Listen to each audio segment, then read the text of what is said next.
Some people do like whole radio shows and shit for like 4 hours on here. That's pretty cool. I enjoy that. I mean, like, is this only for partnered people? No, I think anybody can do it. Like, really? YouTube kind of got a lot more relaxed in recent years, so that partnered people are just like holding on to all the cool shit. They have some cool shit. Like for me, they offered me the opportunity to purchase subscribers, and I'm like, I'm not that big of a whore. I got that recently too, which was like, why would I need to purchase subscribers? Like, let me get it on my own merit. For half a second, I totally heard myself talking. Oh, I hear myself.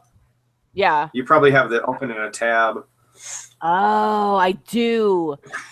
Close. Oh my god, I'm so dumb right now. I'll open it, but I will mute it because that makes sense.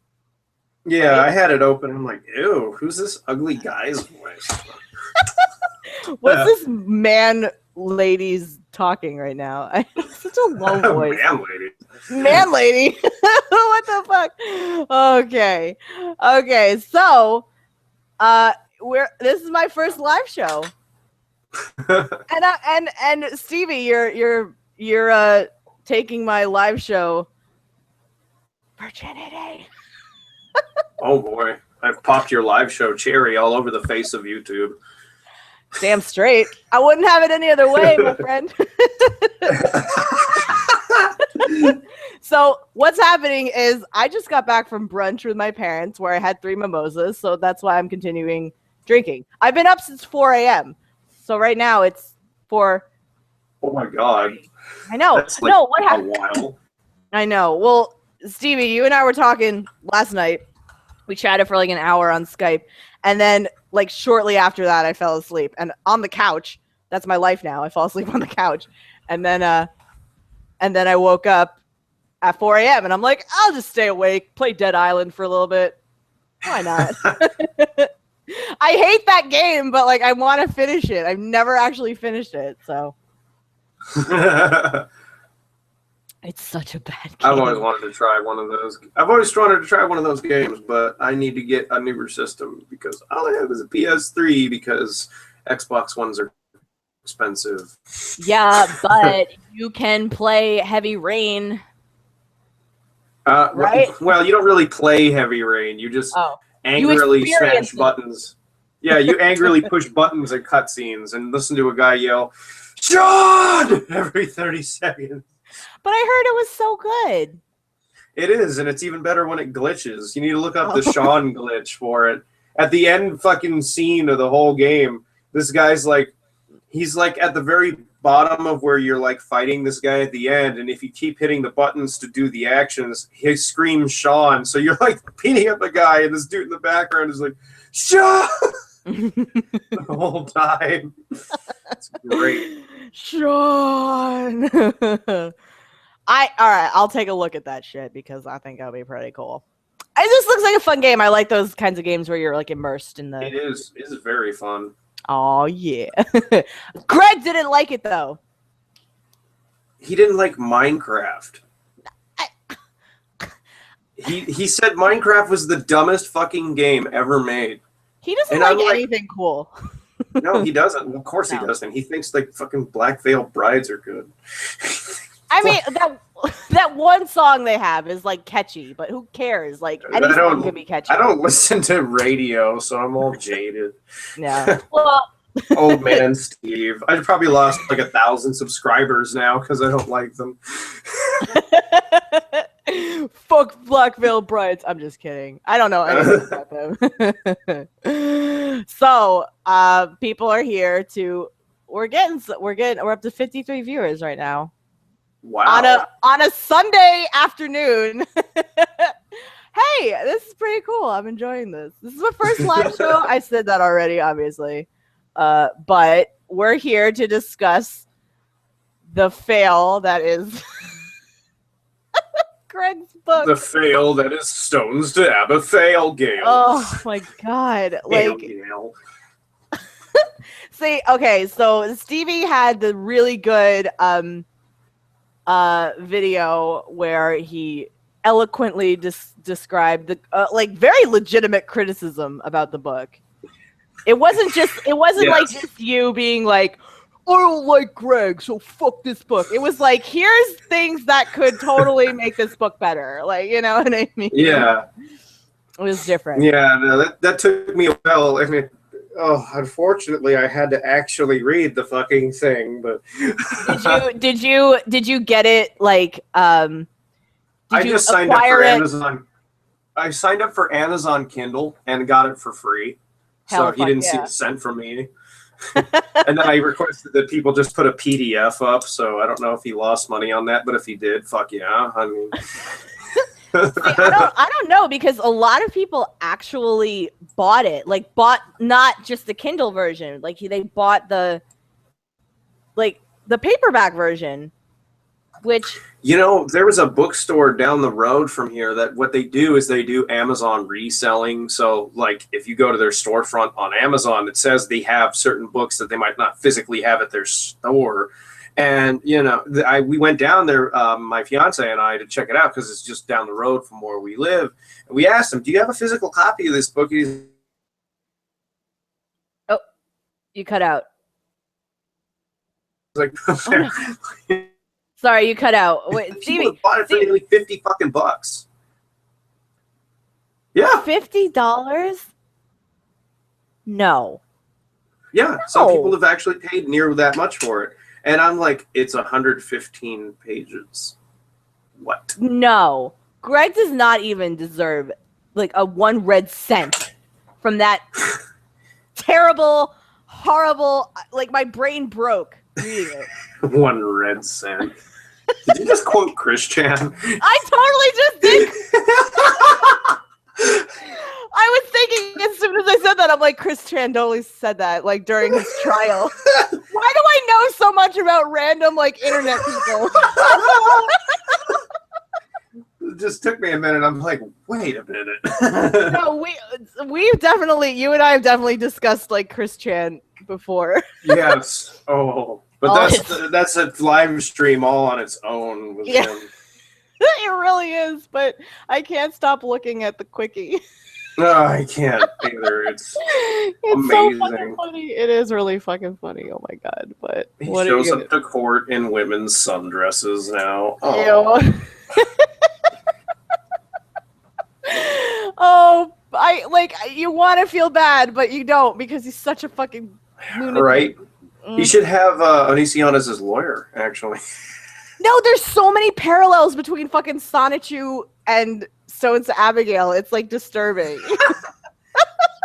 They're both like wish fulfillments. They're both wish fulfillments of. They really are, and it's scary. It is scary. Like, I want to know where this girl Abigail, like the real Abigail, is, and I want to know what she thinks of it so badly. Oh my god!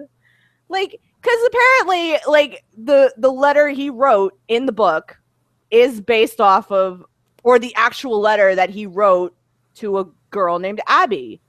Or Abigail. Yeah, I saw that post. It was on one of these blogs that talk about him, and like somebody pointed it out, and he admitted it in his forums. And I'm like, who the fuck would wite anything like that to someone?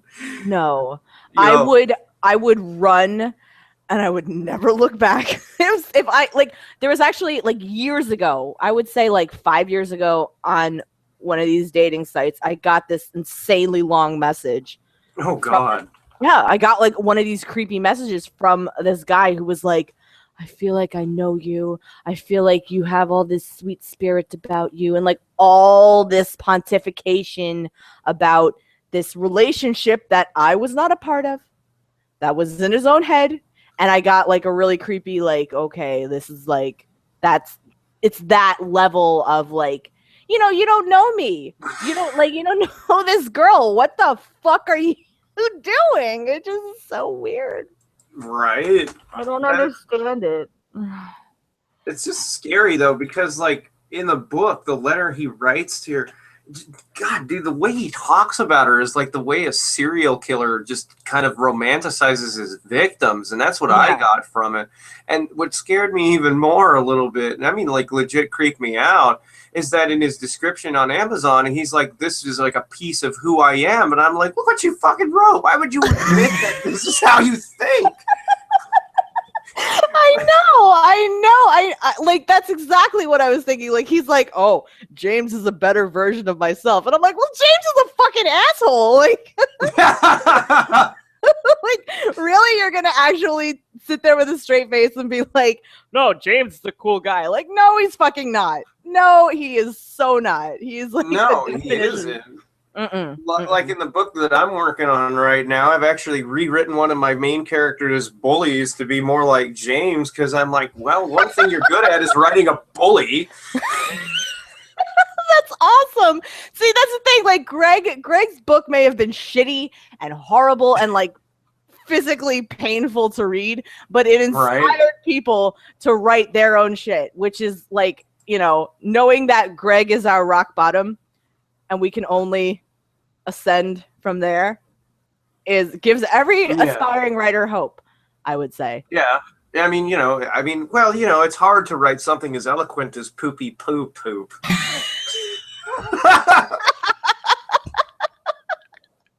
That was the worst thing I've ever read about. I don't know what happened when I was reading that, but I was just like in my review, I go, is this character supposed to be autistic? Oh, no, he's not. He's just a rip on people who have autism. Thanks, Dick. I mean, that's exactly what it was. It was seriously I don't think in that post that Greg made on his forum, I don't think he ever addressed what Davis's role was. Like, I don't know. He said that a friend of his from high school passed away, but that was the extent of it. I don't know if there was like a legit like that guy was supposed to be a person named Jad or something, and he made a video about it, and then he made like this post on his old website back in like 2005 about that too. And to make things creepier, on that website, he had like a linked index of all of his ex-girlfriends up until that point.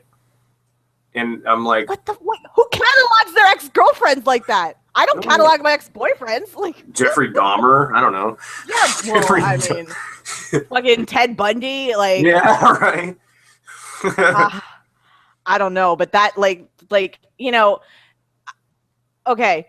To be candid, there may have been books of like guys I've hooked up with in the past in college, like, because that's what you do in college. Like, oh, this is what I did. But fucking to go as far as like keeping that going.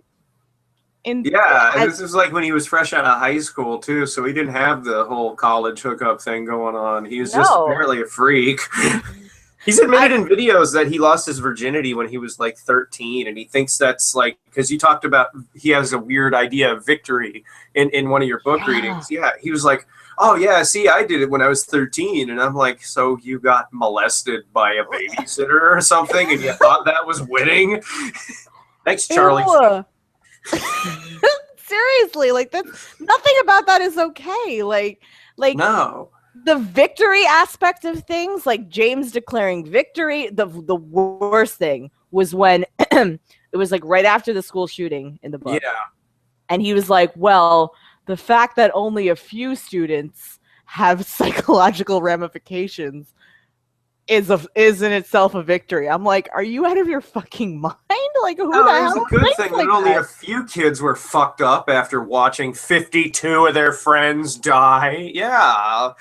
Wow, Greg. Oh God, like I just want to know, like, how does one pull off a school shooting in an enclosed area of a school of 2,000 people? Okay, I don't know about you, Stevie, but my high school was like 500 kids, right? It was a small high school. 2,000. My high school was about 1,000 people back in Vegas. It was a pretty big. It was like a multiple district school, so it was pretty big. But even then, like, unless you walk in like fucking Terminator, like, or if you have a fucking RPG or something, right? Or you come in on a tank. Yeah, right. Mow people down. I just don't understand how one logistically, like, I know it's weird to talk about, but like, how do you logistically like without somebody stopping you? How do you do that? How do you mow down 52 people? It'd be really difficult. You'd have to. Like, it's so fucked up because I almost don't want to like dwell like about thinking on these things, but it's like, you know, you'd have to like pre-plan like how you're going to come in, like where you're going to hit, and then all this kind of crap, you know. Of course. And the thing is, if you're writing about it, like you do have to speculate on that. You do have to get into that kind of mindset so we as readers can be like, oh, that's what he was thinking. But the fact is, fucking you could have made Seth so creepy by showing how fucking meticulous he was about it, but he didn't do that. And people would want to read about that. Like, it's not like, you know, people are interested in serial killers and stuff like that. Like, it's that morbid kind of fascination that some people have. Like, I like watching documentaries on serial killers. I think that's really interesting. Like, all the psychological shit behind it. And like nothing wrong with it. Like, I'm not like a serial killer or anything like that. I like watching ones about Charles Manson because he's just entertaining. Oh yeah, he's like out of his exactly. And like that, see, that would be an interesting. Well, exactly. Like they have that same sort of like very strange. Like, I don't know why I'm so fucking vested. Right. In this lunatic. I still can't get over that he was skating around his school during a school shooting or whatever. Like, what? I to this day don't understand the fucking skates. I don't understand. He said he threw down the skates and started skating. Like, is it like the Jetsons where it's like a hover skate, or fucking Back to the Future where he just, I don't understand. And then he like pulls them off like right before he gets to the pool of blood where all of his fucking classmates are. This fucking what the hell? I don't get it. Yeah. Well, and it's also weird because everything up until that point had been so just ambiguous and vague, and it was so stupid. Like, and in that particular scene, the school shooting was so detailed. And then when his friend gets like hit by the car later, and that's so detailed too. And I'm like, what the fuck? It's with his videos. It's like, why do you dwell on death? You know, and you can't like, oh, you don't understand comedy. You can't use that argument anymore, okay? It's apparent you're obsessed with really morbid shit. So why are you so obsessed with morbid shit? He is obsessed with morbid stuff, and it, like really strange morbid stuff. And like, not knocking that. Like, some people are just attracted to that, and that's fine. However, he paints himself as this like super sensitive, like I'm Greg, like I'm a feminist, I'm body positive and all this bullshit. But it's like, no, like in all of your videos, Greg, like you shoot somebody in the head. Usually a woman. Usually a woman. You shot your fucking wife in the head. He had Shiloh dress up as a man, and he dressed up as a pregnant woman and had Shiloh hit him in the stomach with a baseball bat. So I'm like, yeah, you're a feminist. Oh, and you're apparently pro-choice, too. Oh, Jesus Christ. Like that that kind of shit just like, you know, I know people all have different senses of humor, but yeah, my God, what in the Christ? The whole way James is in this book is just, it was so, like, when I first started reading this, I actually, when I first heard about the book, I swear to God, I thought he was going to do a biography about, you know, what he thinks he's lived through up until this point in his life, because, you know, I mean, 26 years or so, he's about the same age as me, so about 26 years of life, not a really wholly interesting biography, because you're 29. Still living. He is. He's that's 6 great. months older. He's 6 months older than I am. We're both 29. And his He's wife was 30 this year. 17. Oh, Jesus Christ. And his wife was, that's so goddamn scary.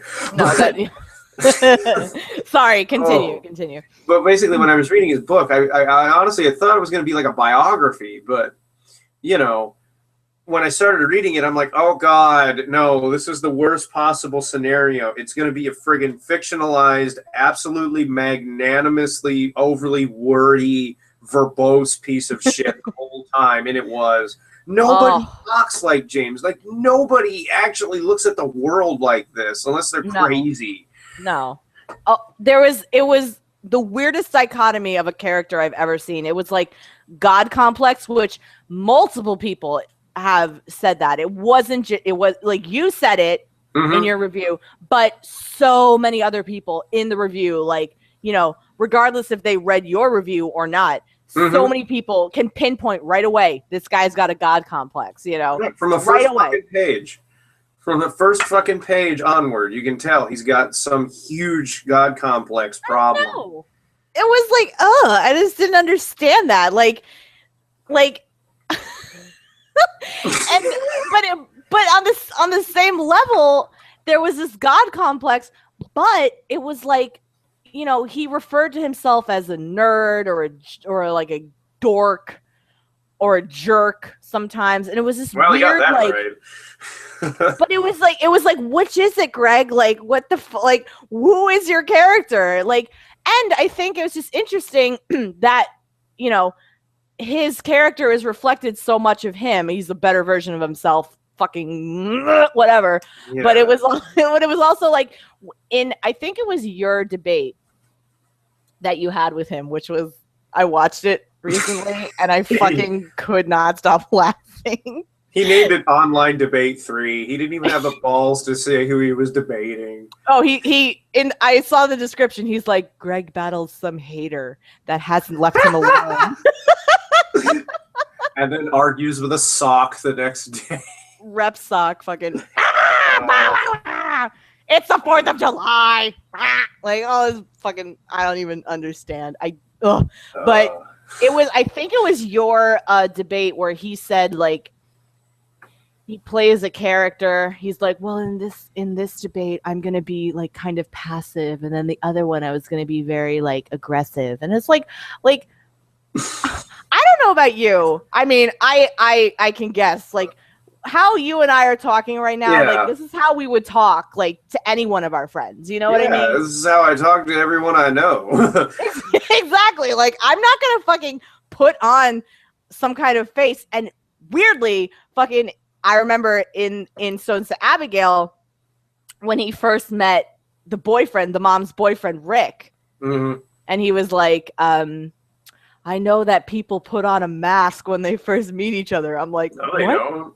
No, they don't. Like, does that mean that he cut off his neighbor's face and wore it to meet the guy, Rick? Or I don't know what the fuck that was, but I thought that was like this. Greg, you're writing a romance novel, not the sequel to Cannibal Holocaust.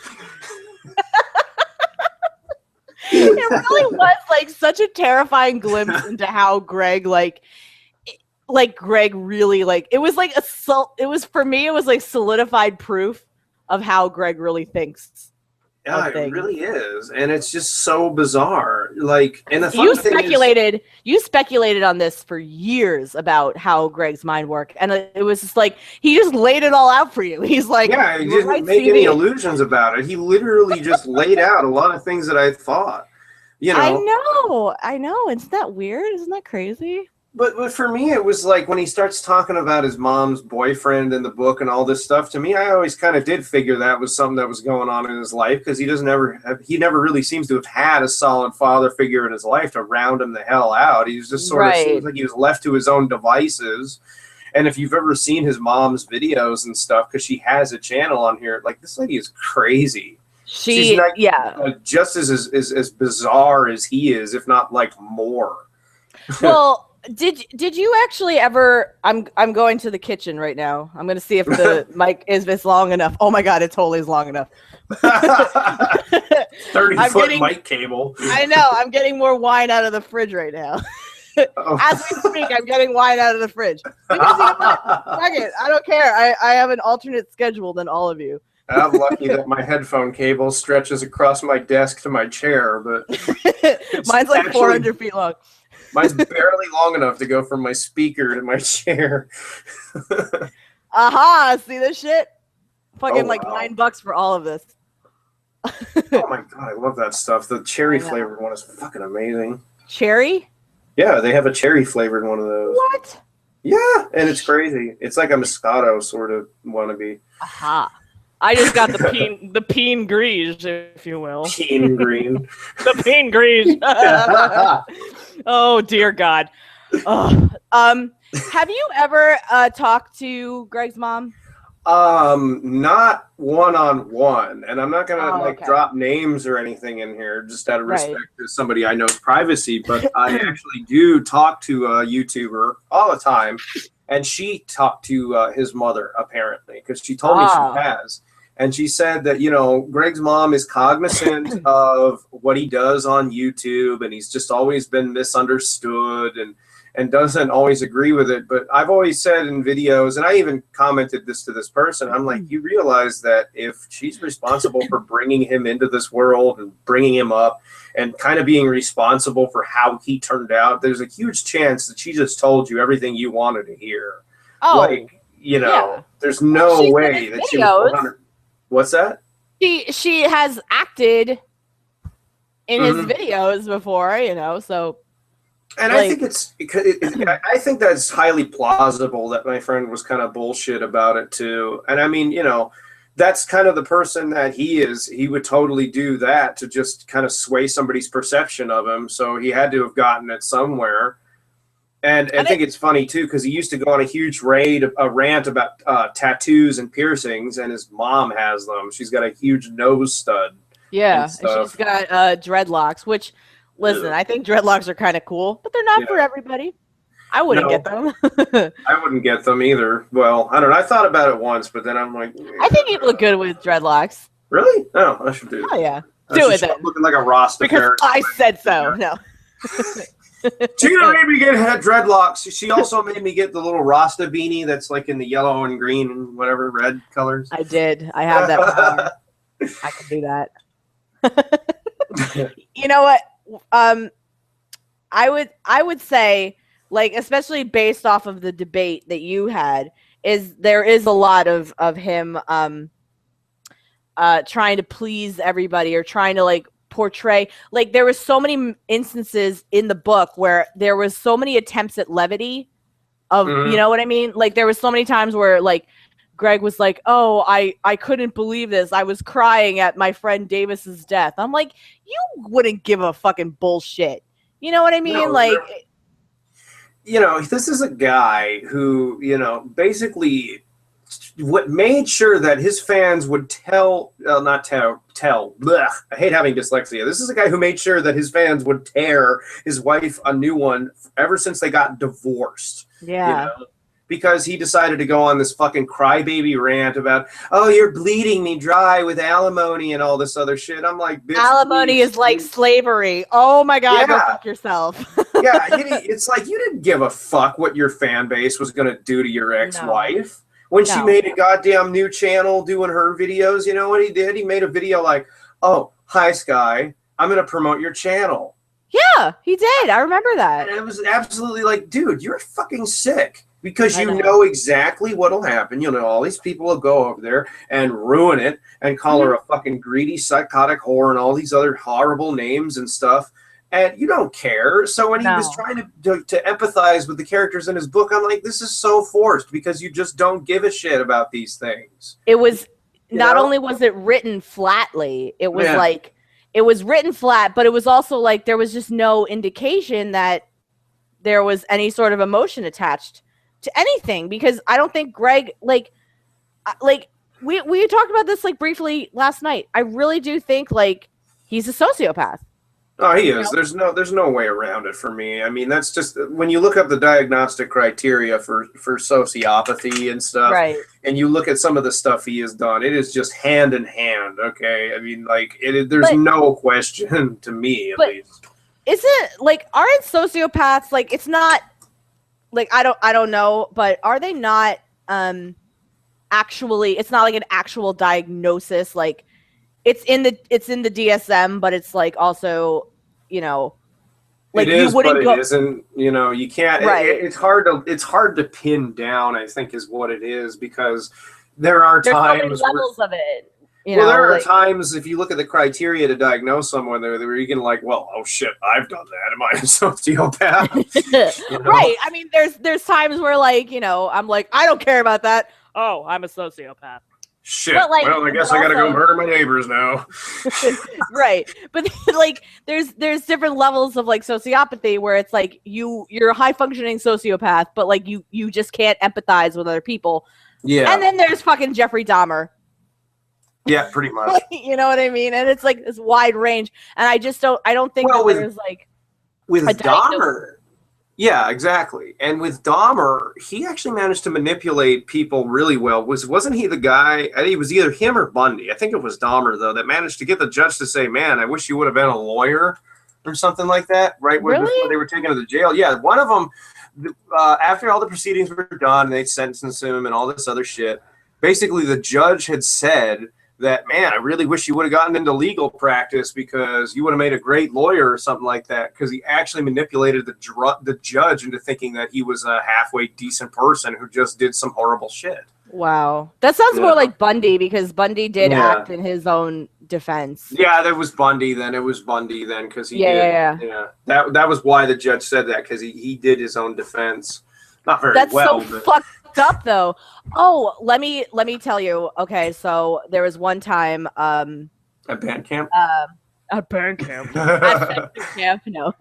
I was with affiliate reporters for the station that I was working for, and I talked to one of the reporters who actually at one point interviewed Jodi Arias. Holy shit. Yeah, I talked to this guy, and I said, I used to take care of Western region affiliates, so I followed that story like crazy.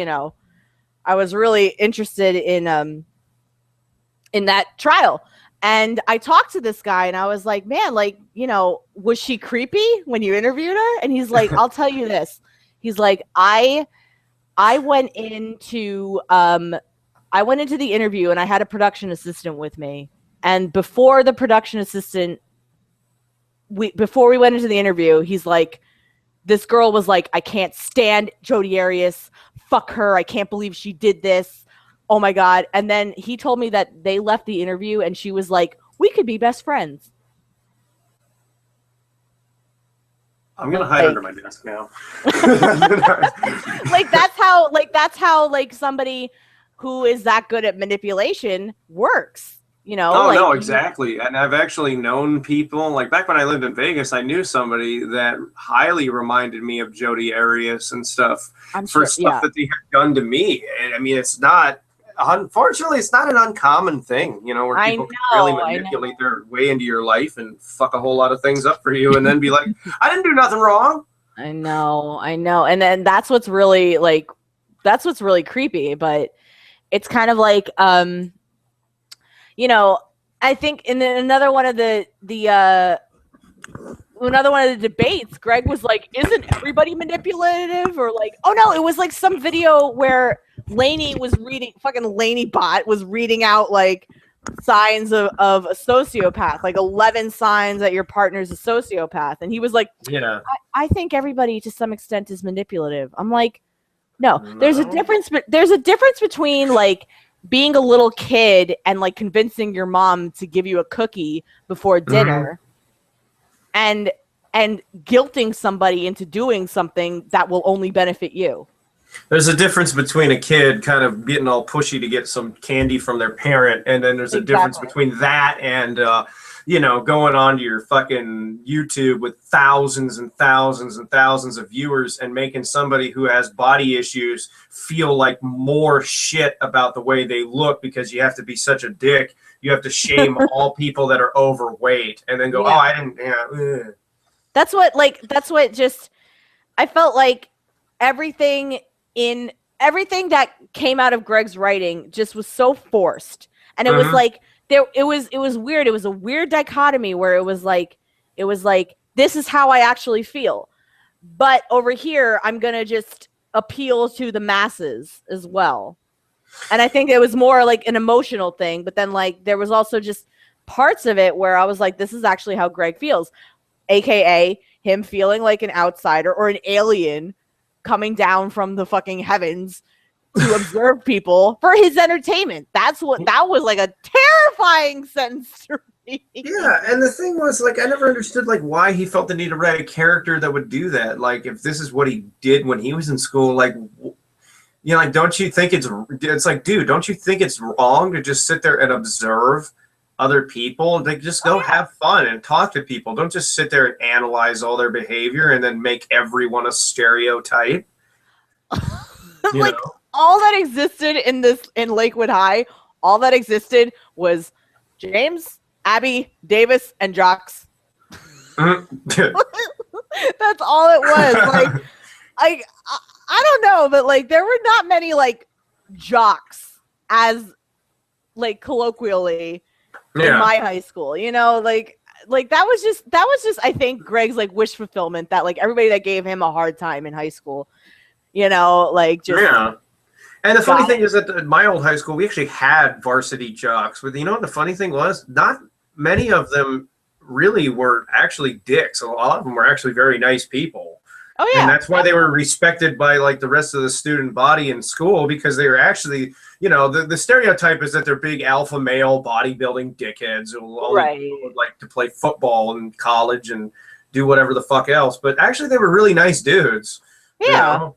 Bullies never messed with them because they could pound their heads in, and then that was really beneficial to know some jocks.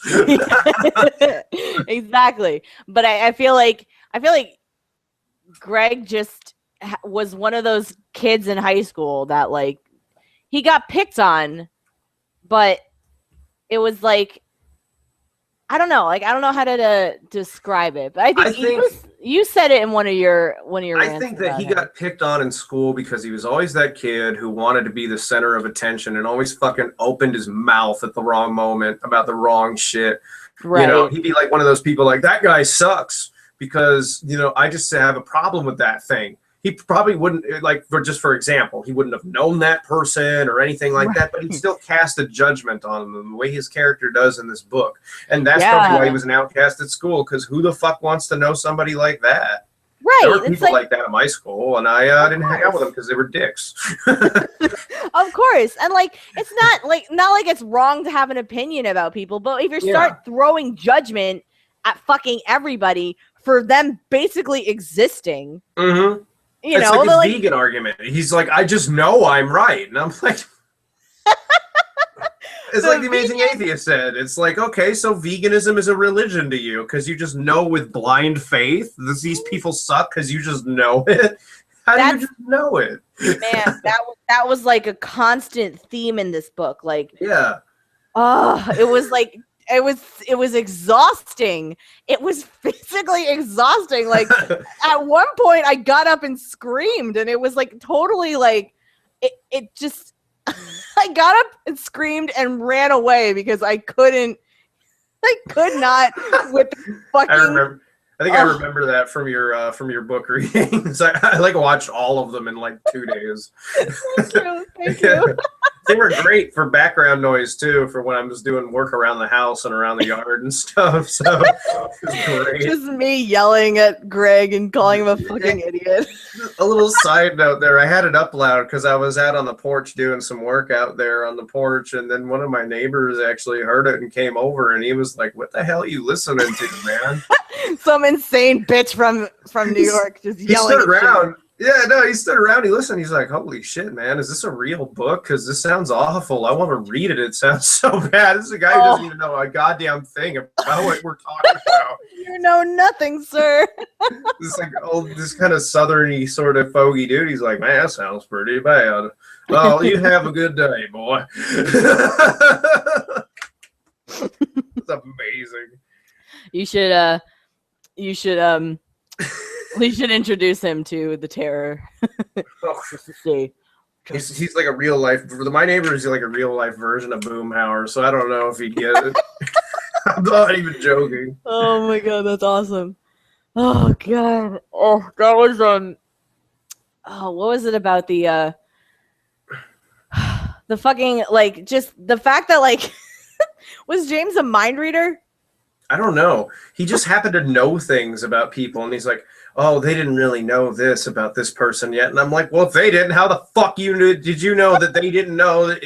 Paradox. You divided by 0, dickhead.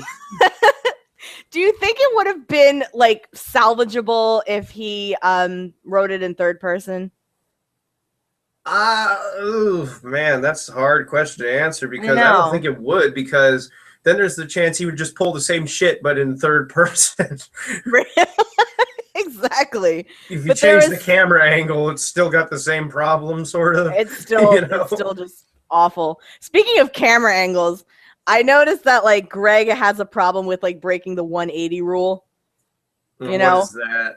So when you're filming a scene. Yeah.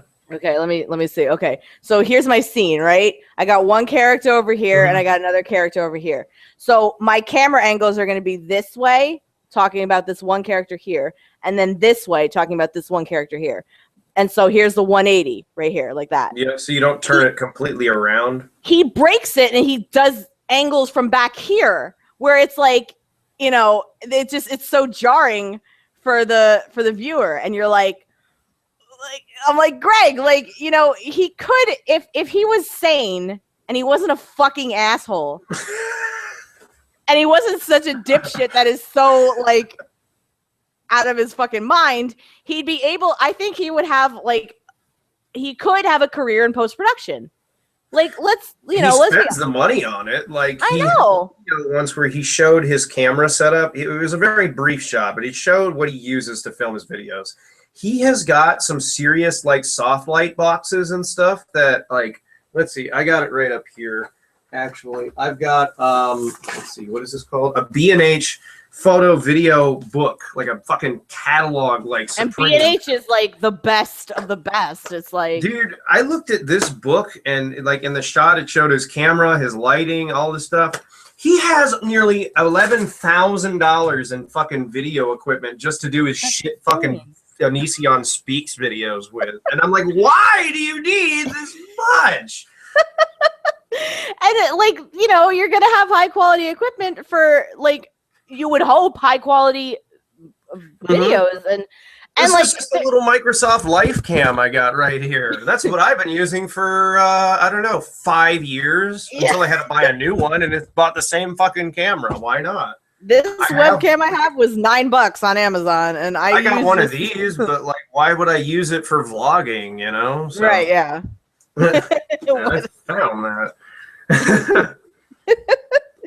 And like, you know, it's cool. Like, you want to put like, you know, good quality videos out, but like, you know, I just can't see him like working with anybody in like actual life. There's sustainable. There's nothing sustainable for him in real life because he's so.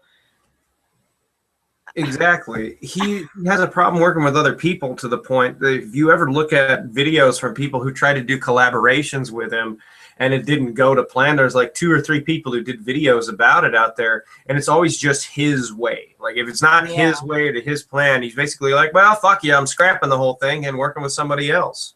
Which is like, you know, doesn't work well with others. Like, that would go on your that would be like one of the top points of his resume. Like, doesn't work well with others. And you mentioned post-production. He spends fuckloads of money on stuff. He spent over $4,000 once, he mentioned in a video, on some post-production filters and stuff, like software or whatever. And he bitched about it because, like, oh, it won't install to my computer.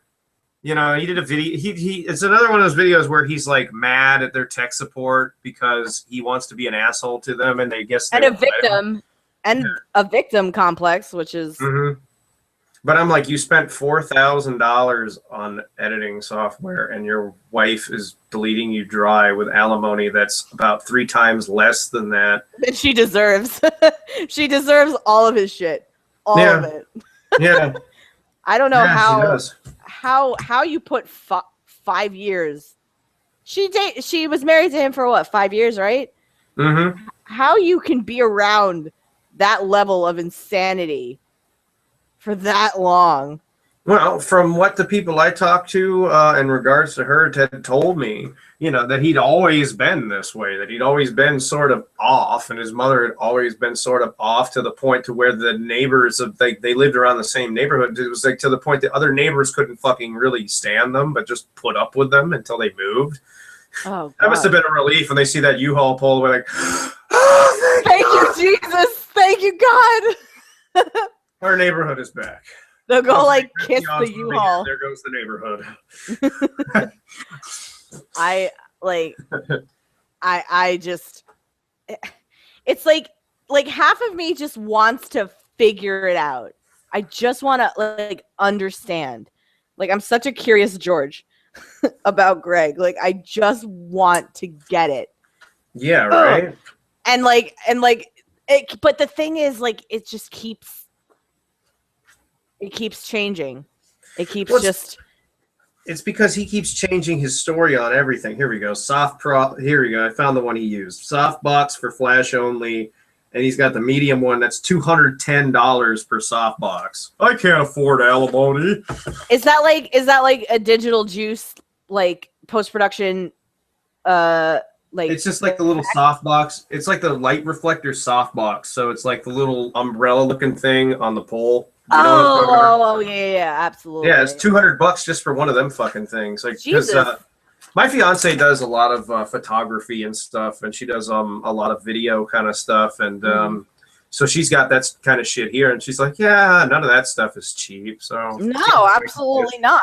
And like not like if I'm gonna say something nice about him, like, obviously he puts a lot of time into these bullshit videos that he makes, and you can't really deny that. He really does. I mean, he absolutely does. He's dedicated enough to do it like that, but it's like, you want to dedicate your time to trying to do something more meaningful, like, I don't know, continuing to be just a manipulative prick. And I have no idea. Like, with the way he described Abby in the book, like, is just, oh man, it nearly made me throw up.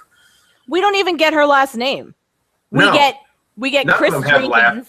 Oh, yeah, that's right. Yeah, a couple of them have last names, but like hardly any of the characters have last names. Yeah, out of all the characters, it's Chris Jenkins, Seth Wilson. They're all generic fucking names too, by the way. Like, I just like Hanson and what was James Patrick, his last name? James. Is there any? I know that James is Greg's middle name. I don't know if there's any significance for James what? Bateman. Basically. He's going to have Christian Bale play him in his movie. Oh my God, that might save it. Do you think he's really going to make a movie? Because that would just be terrifying. Well, I don't know. In like a movie, but if he made like a video for YouTube based off it, I wouldn't be surprised. But how the fuck would he film it? Like, he couldn't ever get a location for it or anything. He'd have to film it all in his house. Oh God, that would be so fucking funny. That would be funny. This like brightly colored house. Yeah, he's got like green and orange walls. What does he live in Pee-wee's Playhouse for? I know, it's so shittily designed. Like. It's so bad. Oh my God. But no, doesn't he have like a new house now or something? He has two houses apparently, and one he films his videos in, which is the old house he used to live in with his ex-wife in Shiloh, and he's got a new one he lives in with his wife and takes care of his kid in and all this other stuff. So I'm like, what? Like, it always goes back to the alimony thing. I'm like, you were being bled dry, and you own two houses. You own two homes, and you have all this nice equipment. Your wife just got a fucking Apple Watch or iWatch, or what is it called? Apple Watch? The thing, I don't know. I don't like Apple, but... Scroll on my watch over here. Like, I don't fucking know. I was like, that to me is just like, you know what? I don't think has he complained about alimony lately? I don't think he has. Does he have to pay it anymore? I don't know. I think he has to pay it for like 5 years, which fucking Sky deserves so much money. So much money. She was never a bad person, actually, because she did a tiny chat once a long fucking time ago where she talked about some of this stuff, not in a lot of detail, but I checked it out. And she's a very nice person, you know. And I'm just like, how She did you seems like put up one, with yeah. it for so long. No, and the realization after reading this book hit me. It's like, oh, that's because she's not just a fucking cardboard cutout doll that doesn't need a personality, but just needs to exist to suck his dick, basically. Yeah, basically that's what it was. Like, here's what kind of threw me, because was it the first chapter? I think it was the first chapter, or maybe the second chapter. I don't know. When Abby gives James this puzzle for her phone number, the nice one. Yeah, the nice one. Like, oh god. It was like an anagram for Onision. I read that. I'm like, well, that's it. I'm just gonna do this book. But there was also like nothing ever came of that. Like no. You know.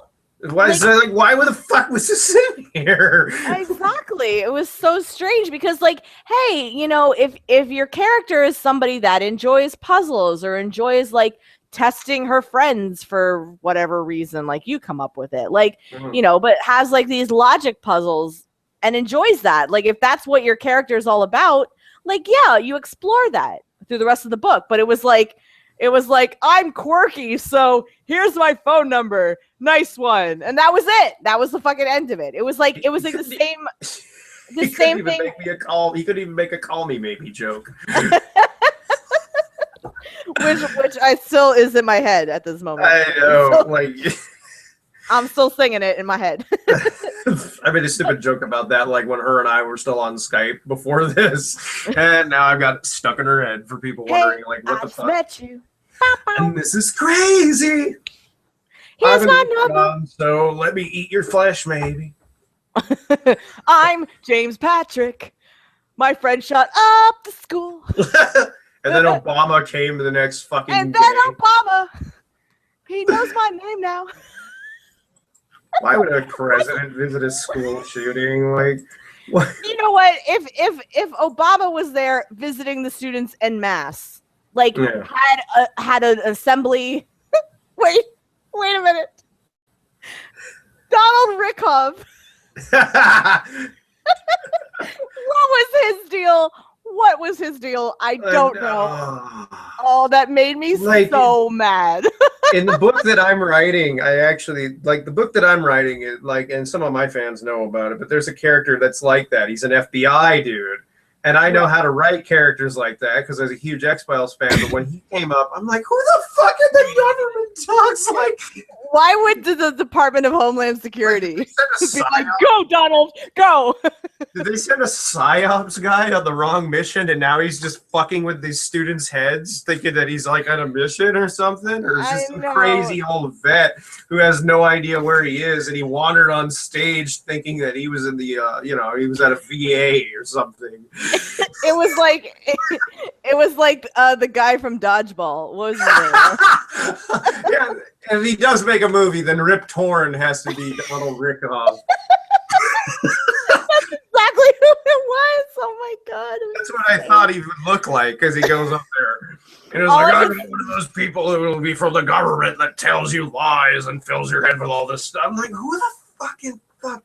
That was one of the most terrifying moments in the book because it was like, you know, I work in news. I've seen my share of how vigils work and how memorial services work. And I swear to God, man, there was one time, like, this is how I know I'm not dead inside yet from the news. Okay. So I was cutting a presser one time and like, it was years ago, but this student, he shot the winning basket in his basketball game and then dropped dead. Oh, it was a horrible story. And that's so really poor timing too. I know, it was like the saddest thing I've ever seen. And then like I cut the sound from that presser where like students and the coaches were talking about this student or like players were talking about this guy and like they were all crying and really sad. And I lost it. I'm in the middle of the newsroom crying, cutting this sound because it was just so like emotional and sad. And the fact that Greg thinks that because somebody is not in the same state or in the same town. They can't empathize. Yeah. Like, well, to me, it was so bizarre. It's just like, so an amount of time happened between right. your school shooting and this thing, because, you know, it's not like he could be fucked to tell us how long it was between then. And all of a sudden, everybody's better. You know, like, we don't even know. Is there, like, still pools of blood and everything all over the school? Or there's still, like, you know, police line, do not cross tape all over the fucking place? And then they said 2 weeks. Out, 2 weeks. 2 weeks. 2 weeks between after 52 people dying, I can tell you for a fact that the fucking investigation teams would still be in this place. Absolutely. There'd be forensics everywhere. There's no way that a school would reopen 2 weeks, especially after the worst school shooting in the country. Yeah, and like history, I think, unless you're talking about like a fucking missile attack in Syria or somewhere, or some in America, 52 people. That would be the most. Like, that was I think more than Columbine for sure. Columbine was 13 people. And you mentioned in your thing that it was more than Virginia Tech. Virginia Tech was 32 people killed. 32, yeah. Which is an insane amount of people killed by this psycho on campus, in a big campus. And like, you're telling me that like 52 people were shot inside a school and nobody was able, like, I just don't understand logistically how that could work. Well, and here's the craziest part. 52 people are shot in a school. He's dating an emotionally unstable girl who's experienced a gang rape, an abusive father, and is kind of mistreated by other students. A miscarriage and all this shit. And she's hiding among gunshots and dead fucking people. And it's just like, she's okay after all this. That girl would be so freaked after what happened to her. She'd be in a fucking institution for a while. I don't mean that in a negative way. I mean that as in a realistic way. It's just like, she'd be so freaked out after this. She'd have to go to she'd have to go to therapy for years or go to the hospital. You know? But no, Stevie, you don't get it. James cured her. Yeah, I know. Like, tell her full of like mind fucking Zoloft. James and his uncircumcised dick helped her out. His pure vegan uncircumcised penis saved her virgin pussy. Oh my god! Like, reminded me of something from Superbad. He's like, "Oh, Seth, I'm not going to be able to handle your 4-inch dick without that bottle of lube." It's like psycho shit, man. I know. These girls are 18. They're good to go. They're not like dried up old grannies. Oh my fucking god. That's true though. I mean, for Christ's sake, like, you know, like if you delve into the mind of school shooters and mass shooters, they're taking their rage out on the world. Yeah. Because they were wronged by... They have a very misanthropic and nihilistic mindset. They think the world fucked them over, so fuck it, we'll fuck the world over back. You know, that's their mindset. Exactly. It was the mindset behind the Columbine shooters, and that's why I don't understand, like, why some people out there, you know, they look at them as heroes and shit for what they did. It's like, no, they're not heroic. They're just selfish dicks who did something terrible because they wanted to fuck over other people for no reason. That's it, really. It's true. And it's like, you know, like, people, I see posts on Tumblr all the time about like, oh, I can't believe people like them. And I'm like, but that's nothing new. Like, Ted Bundy had groupies, you know, like Richard Ramirez. Manson married one of his groupies. Exactly. Or I don't know if they actually ever got married. I think there was something like they had a certain amount of time to get married and they didn't. I don't know. I wrote a story about it. I don't know. A couple months ago. I don't know what it was. Crazy looking as he was too, so it didn't surprise me. I know, exactly. But also, like, Richard Ramirez got married on death row, you know, like Drew Peterson. What was it? Drew Peterson? One of the Peterson guys, the guy who he murdered his wife. Scott Peterson, yeah. Like, people like write him letters all the time. Like, it's nothing new to be like empathizing and like obsessed with like these mass killers. Yeah. But it's also like, you know, like, now people just have this outlet where they can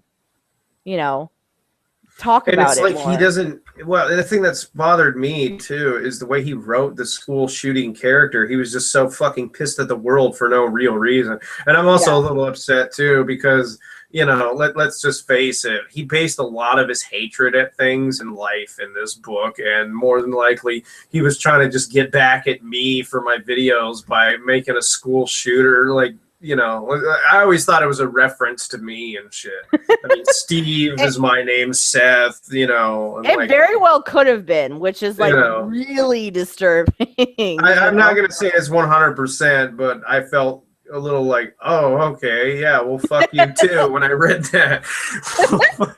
I have a question though.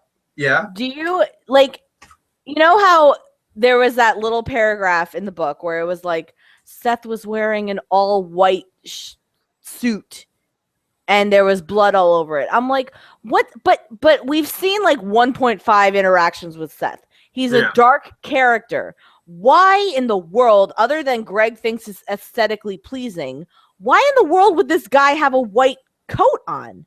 I don't know. I never got that. And I just like, other than aesthetic value, there's no reason. And then he dressed up as the guy to do a photo shoot for his book. I'm like, which is 50 Shades of creepy, which is like, but I think Greg, I think Greg was like one of those just people in high school that just was, we were talking about earlier, just obsessed with morbid stuff and it's like in the very final chapter of the book where he pinned Abby's black shirt onto the wall that got covered in paint, and he just thought it was cool. Yeah, it's just like one of those like alternate kids that was like, oh, I'm edgy. Yeah, I'm edgy. Wow, like that kind of guy. And it's just like, I listen to My Chemical Romance and cut myself because it's edgy. like do you see the stripe of pink in my hair? Yeah. What do you think about that? Yeah, like it was the exact same rationale I had when I dyed my hair red and black, and then one time green, just because it was cool. Because it was cool. But I don't know. I just always thought it was weird. He dressed up as the worst character in the entire fucking book to do a photo shoot with. Yeah. And then he reshoots the fucking cover of the book with his wife and stuff. And I'm like, okay. And then the picture he picks then is even worse because it's her like covering her face, looking all depressed by a wall. And I'm like, now I get to see the kind of person you're taking advantage of in this book, and I hate you even more. It's true. It really is like the whole relationship between James and Abby doesn't make any sense to me because somebody commented on one of my read-throughs, which really, like, I didn't even think of it. They were like, this person said, do James and Abby even go on dates? No, they don't in the whole book. They just are together. Just because. Yeah, and like, pretty much. And I feel like, like, I mean, I had 7, 8 years ago, I had a boyfriend who, like, we had that kind of connection with each other where it was just like, I just like him, and like there was no, like, I couldn't explain it, but like we just had like a very intense connection with each other. Obviously, we fucking broke up. So, but at the same time, it's like, yeah, okay, there is some times where you do have an inexplicable connection with somebody, but if you can't find anything past that, then what's the fucking point? Like, how is somebody even going to stay together? You know what I mean? Yeah, and they don't have a connection whatsoever. They don't build one. He's infatuated with her since the beginning of the book, and it doesn't make any fucking sense because you don't understand why he's infatuated with her. He's just known her for, again, an amount of time since the beginning of the book, and you don't see like, well, did you guys know each other since you were kids, or nothing. You don't get that. No, not at all. But it's not like, both of us, read the book, so we don't know what we're talking about, and we don't have the right to comment on this. That was one of the weirdest things where he was like, well, See, you clearly didn't read the book, or else you would see that they are really interesting characters. It's like, no.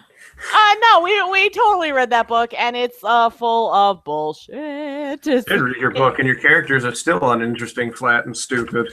No, the fact that we don't even get a description of what these characters look like. Aside from poopy poop. Oh my god. Oh, that made me so mad. I was so ragey when I fucking read that. Like, all of the shit that Davis said, I just wanted to like hurl a bottle at his face. What did you think? What did you think they all looked like when you were reading it? What did you picture? Just Onision wearing different clothings, including Abigail, where he's putting on a woman's wig and fake tits. Because, like, let's face it, this is how he sees the world, probably. Those fake boob things that he has are so creepy. He actually went out of his way to buy really high-end ones, too, apparently. I know a guy works at a costume shop, and he's like, dude, this guy paid, like, $200 for fake tits. He's like, besides drag queens, most people don't buy those.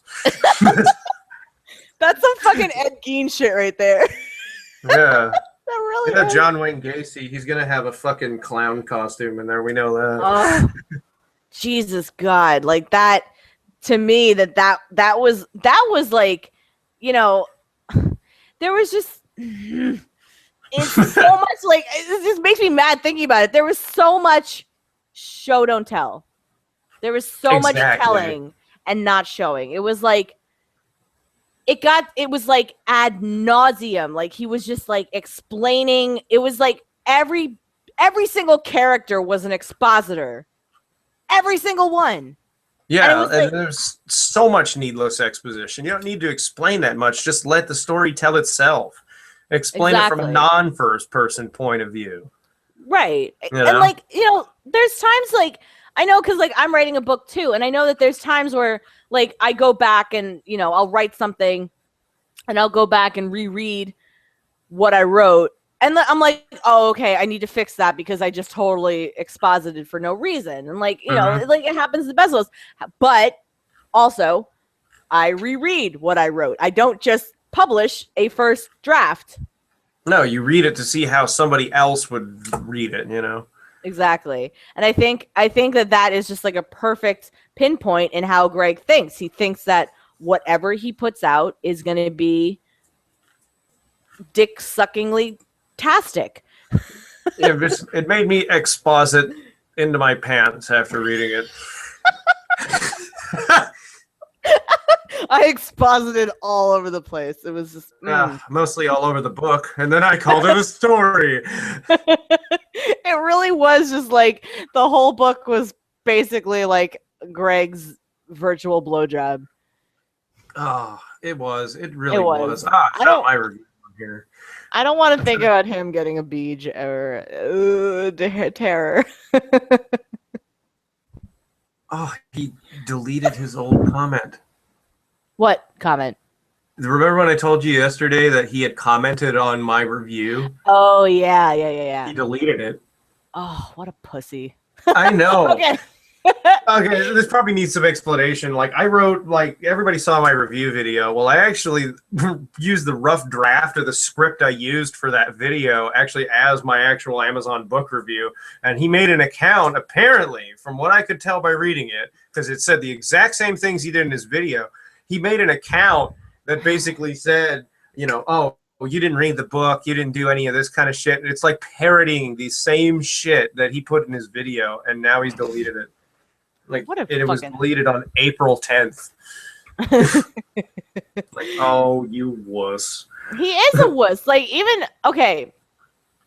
So that one chapter where I was home in Jersey reading the book, and my mom stopped by. Which was pretty fucking funny. The fact that she, like, I've told her about. I loved those because I was like, oh my God, you have to explain this to someone. I'm going to sit back and watch how this plays out because it's going to be funny. Just the fact my mom was like dying laughing at like his prose was fucking hysterical to me.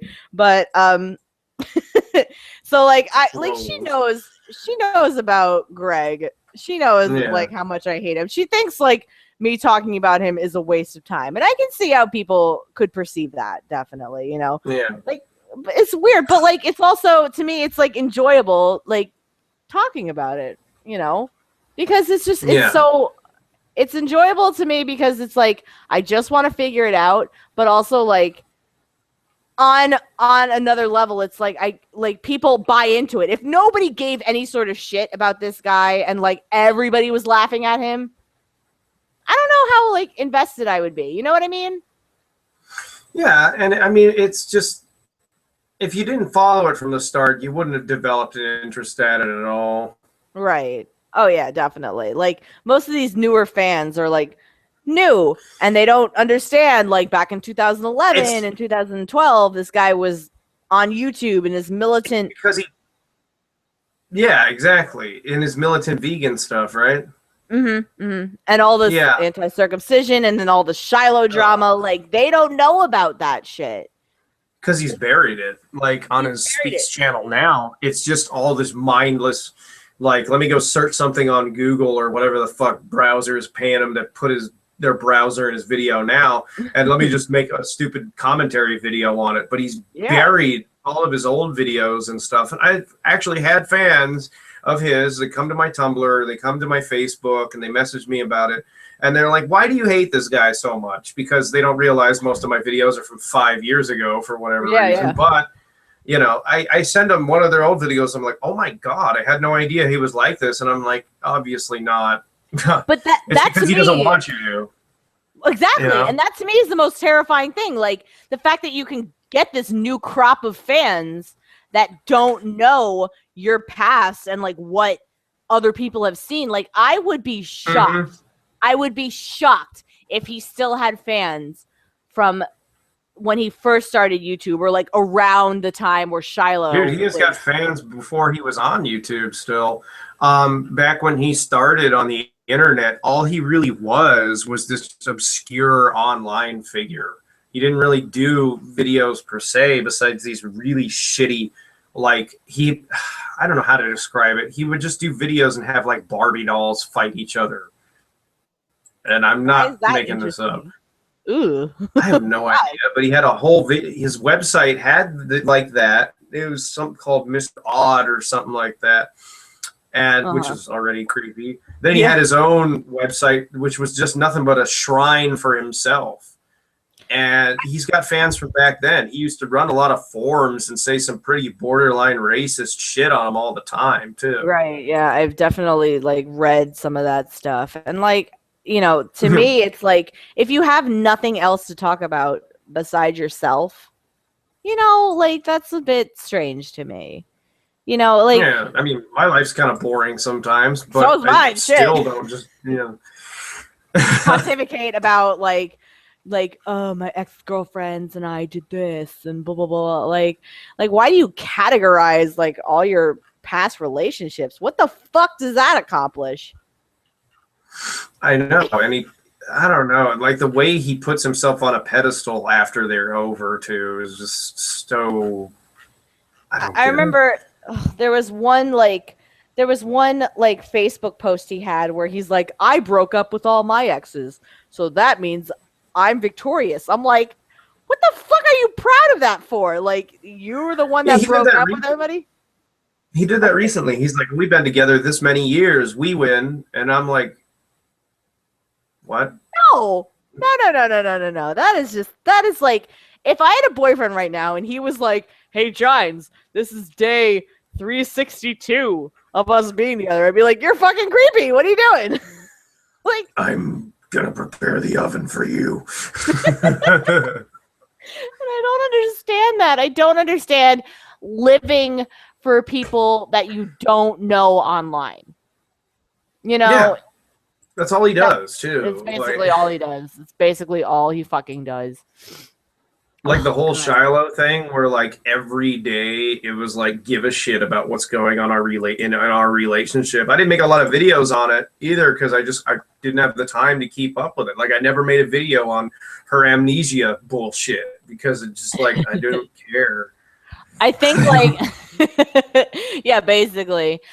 But I feel like if I'm gonna, speak candidly on his relationships, then again, we're not there, we're not going on. However, we see the same thing that his fans see, Yeah. so we can always come up with our own thoughts about things. And I think that gets lost on a lot of fans. Like, we're all seeing the same thing that they see. Mm-hmm.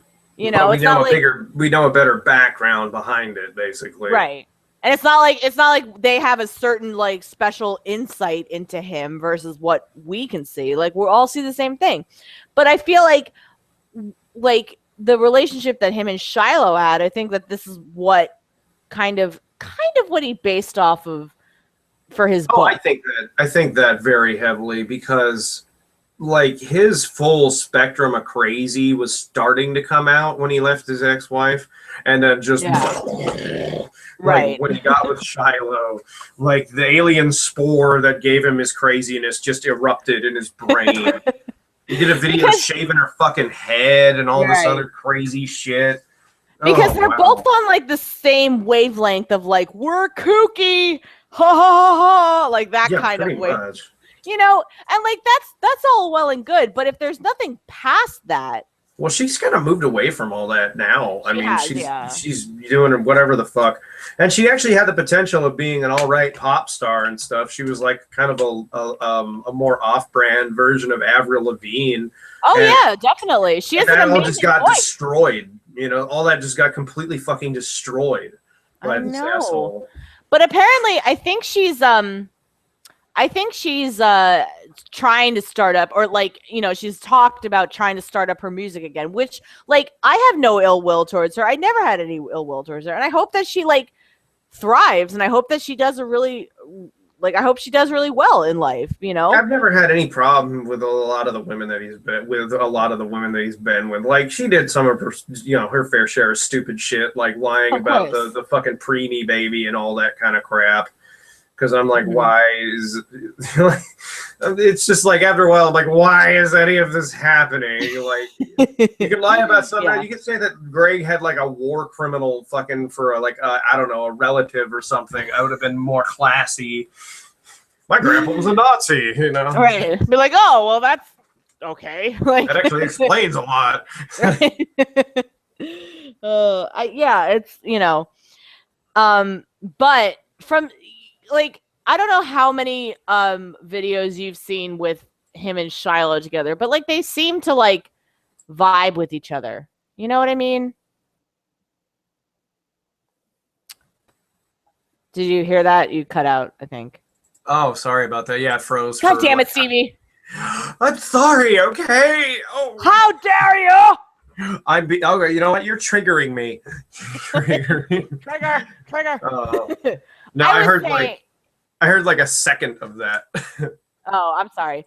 I would say him and Shiloh had like a more like they seemed to vibe with each other, They had like a certain kind of chemistry with each other. Like that's what I observed. Like, I'm an only child. I like to observe people, but like I don't use that information for anything. I don't judge people on that information. I'm just like, oh, that happened. Yeah. I like to people watch, I like to do that kind of stuff, but I would never assume I'm better than somebody because of an observation I made. You know what I mean? That's what James did in this book, That's all he did. All he did. And really, somebody in the comments brought this up. They was like, I don't want to be ageist, but most of his fans are like 13. He wrote this book knowing, like, this book was going to be like mainly read by like young teenagers. Yeah, and they're all telling them that it's the best book they've ever read. Which, well, duh. I mean, like, what would they have read by like 13? That's why I don't fault it. But there are so many grammatical errors in here that even a 13-year-old would notice, where it's just like ampersand every 5 fucking seconds. Like, you don't just motherfucker, write it. Even if you want to just copy paste like, God damn it. Like, that didn't make any sense to me. Why? Like, just why would you ever use ampersand in a book? Because he thinks he's writing a phone manual for AT&T. I don't know. I don't understand what the fuck that was even about. But it was just like there was so many, like every single time, every instance of okay was just okay, not okay.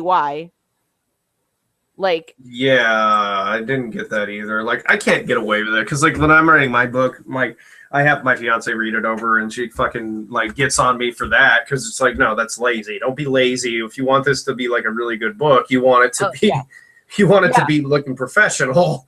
That's exactly the vibe that I got from this whole book, was that it was just lazy. It was just lazy. It was like Greg had like this massive fucking erection to be like, oh, I can't wait till I press publish on fucking Amazon. I can't wait. That was all it was. With his erection, actually. Yeah. just like this, like. Oh God. He slapped the keyboard violently with my dick. There's some water in that. Oh God. No wonder there were grammatical errors. No wonder there were grammatical errors. He wasn't accurate enough, so he missed some keys. I don't want to think about Greg's dick. Ew. Said every woman that ever hated him. I feel like it's skinny like a garden hose. I've been told a description by an ex of his that I'm friends with, and she says it's like a 4-inch hooded half hot dog. She's like, it's the most underwhelming. She was like, it's the most underwhelming penis you'll ever see in your life. No wonder he has issues with circumcision. It's underwhelming. She also told me that he had like a really fucked up circumcision. So I'm like, oh, okay. Well, now I know way too much. See, I don't understand the whole like circumcision thing. Like the whole advocacy of that. I don't get it. His anger at it, you know, it's just like, look what he did to Shay Carl over it, dude. Yeah, absolutely. Like, why does somebody else's genitals matter to you that much? Yeah, to the point to where you scream at someone for 3 hours on Twitter saying they're a terrible father. Or even just, you know, telling other people what to do with their bodies. Like, there's so much hypocrisy associated with that. The thing that's even crazier about it is like his extremity with it is one of his old videos. He dressed up like this demon fucking Ronald McDonald looking thing and said his body was more intact because he wasn't circumcised and all this other shit. And I'm like, no. Okay, so yeah, like losing your foreskin is like losing an arm, or and he compares it to like female genital mutilation. It's like, right? No, absolutely not. Like, you know, if I can be blunt here, but like the lady part that is solely for pleasure, yeah, in female genital mutilation gets fucking cut off. Yeah, versus like an extra little piece of skin, like on the weave. Like I hope I'm not getting it wrong, but like the male equivalents would be somebody chopping your whole dick off, basically. Yeah, basically. because that would be a circumcision worthy of an angry video. I'm just saying. Exactly, because the CLIT OR. I had to think about that. I had to think about that for a second. That is solely it's like in the womb, correct me if I'm wrong, but in the womb it either forms into that or a wiener. Yeah, pretty much. So they're basically like, you know, kind of sort of the same thing. So like I just don't understand how like chopping that completely off is the same as getting rid of a little extra skin. When shit, like even if it is chopped, even if it is snipped at the end, like you still kind of get pleasure from that. Yeah. Am I right? I don't know. Yeah. I don't know. I don't know. No, kidding. Well, I don't have a clit, so I don't know. But If I one day wake up and have one, then I'll be like, well, strum. No, I'm kidding. I'm sorry. I've had a lot of. I'll stare in the mirror and be like, man, you're pretty cute. Hey, good for me. This isn't like the most narcissistic thing I've ever done, wanting to totally bone myself in the mirror. We can all be narcissistic at faults. At points. I mean, like, I know that I mean, I'm an only child, so like when I grew up, like the whole world revolved around me. So like there's times where like I know I'm very narcissistic. But no, like, I know exactly what you mean. I'm an only child too. Like my younger cousin is the closest thing I'll have to a sibling, like directly, and he's just me too. Yeah. I have a cousin he's 2 years younger than me. Like my cousins, they're siblings.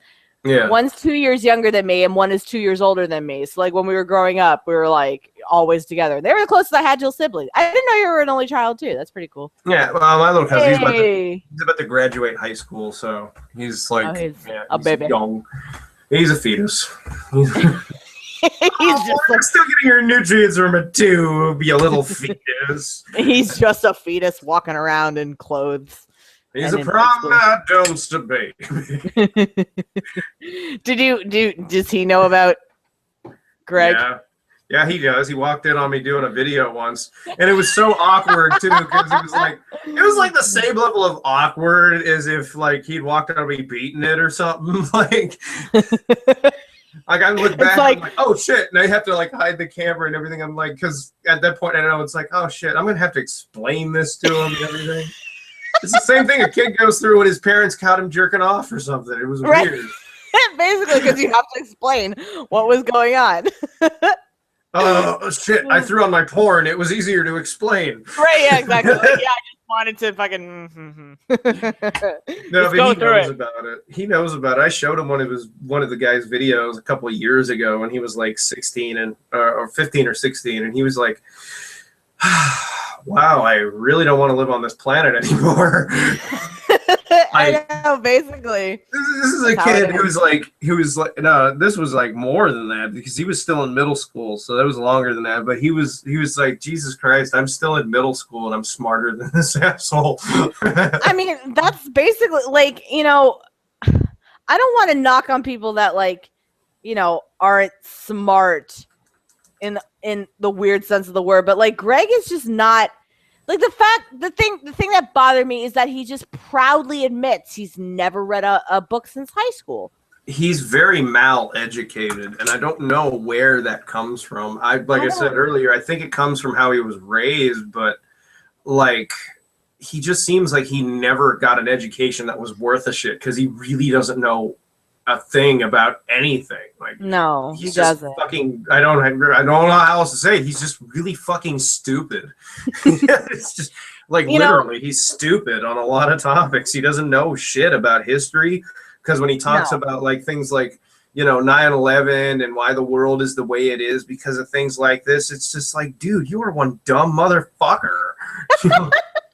It's like everything that you use the perfect word in like one of your rants. And like I used it in my read-throughs. He bloviates about topics. He does. It's like really the perfect. Does. That's all he does because it's like the things that he talks about.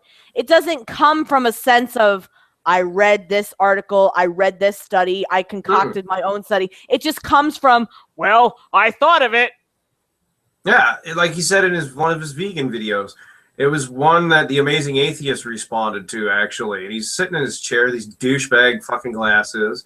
And, he's just like, oh, no, it wasn't that one. It was the Murder Eaters video. I don't know if you ever saw that where he's got the beanie on and for some reason he has to have the camera there and he's just always looking to the side, like every cutaway he has to look back, I'm and he's like, oh, no, I just know I'm right. Oh, it's like the creepiest thing I've ever seen in my life. Yeah, he's yelling about veganism and how like meat eaters are murderers, whatever the fuck, stupid shit that people believe if they're insane. But and he's just like, oh no, I know I'm right.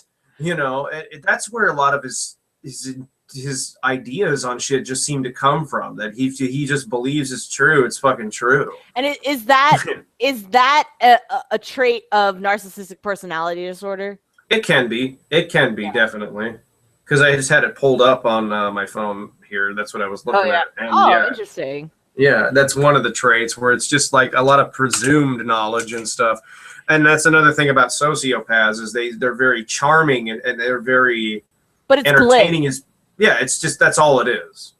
Really. It's all superficial charm. And I think that unfortunately is what drives in the younger viewers, because, you know, if Greg was like a physically unattractive person, I guess, like, I mean, like, for all intents and purposes, definitely. Huh? I said, oh yeah, definitely. Like if he was like conventional, like for all intents and purposes, if he was conventionally ugly, whatever, you know, like I feel like he wouldn't have even half the viewership that he has. Like now. if you look like John Travolta does now, like where he looks like a guy who's wearing another person's face over their own. If he looked like Leatherface from Texas Chainsaw Massacre, no one would ever take him seriously. But he has this like flippy hair and the big eyelashes. The thing that bugs me too is he does whatever the youngest generation does to look good. You know, he'll follow whatever the fuck trends are popular as far as appearance goes and look like them. You know, like I got my haircut where a little bit ago where it's short on the sides and then long in the middle. And then, you know, I'm like, fuck, I feel like a hipster. Wanted to do it. I wanted to do it, you know. Like, that's why I got the ombre, like, because I wanted to do it. Like, I thought it would look good. I had like a man ombre for a while. That's why I cut my hair. I had the hombre, Holmes. Exactly. But it's because you wanted to do it. But, like, I feel like Greg was like, that's why Greg, remember, was it last year? He cut his hair like fucking Andy Biersack or whatever. Yeah, whoever that is. I think I said he's in the guy in Black Veil Brides. I don't follow any of that music, but he did it because of that guy. And he also defends shit like Blood on the Dance Floor. Which, oh my fucking God. He does. Y'all know my fucking deal with Blood on the Dance Floor, but... Oh, and that's another thing that really just, it's like, dude, he made a video like, well, none of these things that people say about Ivy Vanny are true. You know that, right? And I'm like, yeah, they are. It's just, you know, assholes like you that want to deny it, that he continues to be a pedo, but... I mean, see, the thing that just bothers me is, like, Davi Vanity, Greg, they're all around my age. They're like Davi's in his 30s now. Oh my God, he is? Yeah. Yeah, he's like 22 at most. No, Davi is 2 years older than I am, so I guess he's 31 now. Oh God, I made a promise to the people who are fans of my band and stuff that if ever I get the opportunity, I will literally let that band open up for me just to get the chance to drag his ass on stage afterward and beat the shit out of him in front of 300 people. I would do it. I would pay to see that shit. That would be amazing. Everyone in for free too. That would be so good. Holy shit. Oh my God. No, it's just like the fact that like Davi Vanity commented on my video about Blood on the Dance Floor, and like as recent as like 2 years ago was like still talking about me. Yeah, he commented on my video. He was like, "You bitch more than my neighbor's dog." I'm like, so what? That was the best you got? I know, right? Like, that's the best out of everything. See, the thing is, like... You duty head! You poopy poop. See, the thing that makes me laugh most is that Greg has actually, like, talked to you. You know, he's like, you know, I think that to me is like the funniest fucking thing out of all of this. He kind of just plays it off like it wasn't a thing, you know, like, and the whole thing behind that, the debate, because I posted a comment on that, like trying to explain what happened, because everybody's like, oh, this guy got run over in the debate, he lost, and I'm like, well, I don't give a shit. I told you totally did not lose. You totally did not lose. I got like 10 minutes notice to get into the hangout for it. So like everything we did to like set up and everything, he already had that going apparently. And he sent me the link with like 10 minutes advance notice. And like the next day I was going to be flying out of state to go see my fiance on the 4th of July. And I'm just like, I'm totally unprepared. I didn't even know what the fuck was going on. Like Repsion was going to do it too, but he was up somewhere. All three of you. Yeah, it was supposed to be all three of us. He was somewhere up in Washington at the time, and he had shit weather and couldn't do it because the internet connection was going out. So he said, he probably thought to himself, hey, fuck it. I'll just corner this guy like an asshole. It just didn't work. You know, and then he kept saying I sound like Seth Rogen, too, which I don't think I sound like Seth Rogen because he's cool. But it was also like you asked him like legitimate questions, and then he would be like, well, and then like completely fucking change topics. He wouldn't answer. I mean, he's like, where in a video did I say that? And I'm like, you really want me to fucking scroll through 4,500 plus fucking videos to quote mine your ass? If you had time to prepare and you came in with all this, like, it's like, I don't know if you were there one time, but like Nate talks to you. You know Nate talks to you. I watched all of them. Yeah, I know all those people. I like watched all the debates. Yeah. Oh yeah, definitely. But like there was one time I was in a random Skype with like Nate and like a couple other really cool people, and they invited fucking Brett Keane. Oh God. They invited Brett Keane into it. And I had never talked to Brett Keane in my life before. Like I never watched a single one of his videos. But you were lucky up until that point. Oh fuck yeah. Oh yeah. But I saw the debate that he had with that guy Straight Dope. Oh God, that was which was amazing. It was the best fucking debate I've ever seen. And like, but Straight Dope and Brett Keane, that debate, like Straight Dope at least had things to back up what he was saying. But the fact that Greg dragged you into this debate like that, you know, you didn't have time to prepare. You didn't have time. Like he asked for evidence, and it's like, you know, I'm not ready for that. You know what I mean? Well, the thing is, I didn't really think he would be so fucking cheap as to pull something like that either. It's just like, man, you are a real douche because you have so many videos where anybody can point out anything. As I pointed out, I'm like, so why do you make fun of rape? And he goes, well, point me a video where I make fun of rape. Which one had rape? And I'm just like, fuck you, asshole. Every single one of your videos have this in there. There's a lot that, like, the things that he jokes about is, like, not something that, like, you would joke about in your day-to-day life. No, I don't want to get, like, too super personal, but it's not like the guy will come downstairs and kill me if I say it. But we had, like, a neighbor for a while who would crack jokes like that pretty nonchalant, and I don't know if, like, he didn't notice how other people reacted to it, but he'll crack a really fucked up joke about like abortion or something like that, that in the context of a regular conversation, it comes off like, whoa. Right. Like just ultra cringeworthy, like, dude, good. Like, here's a perfect example, okay? Like, how are you doing? Dead babies, the Holocaust. No, terror. Perfect example. So lately I've been back on OkCupid. Oh God, that's gotta be fun. Just to fuck with people. Like, that's all I'm there for. I don't plan on meeting anybody. I just want to, like, cause a little chaos in the world. So, this guy, I've been messing with him. He keeps messaging me. Oh, no. And like, I'm just messing with him. He's like, so, what are you up to today? And I'm like, I'm playing Ultimate Frisbee, Fire Edition. And he's like, oh, what's that about? I'm like, we light Frisbees on fire and throw them. Like, that actually sounds like a fun game, but I know, right? But I'm seriously making those outlandish statements, and he's like, oh, that sounds so cool. And then I just got it like 2 hours ago. This message. He's like, well, I hope you enjoy that Frisbee.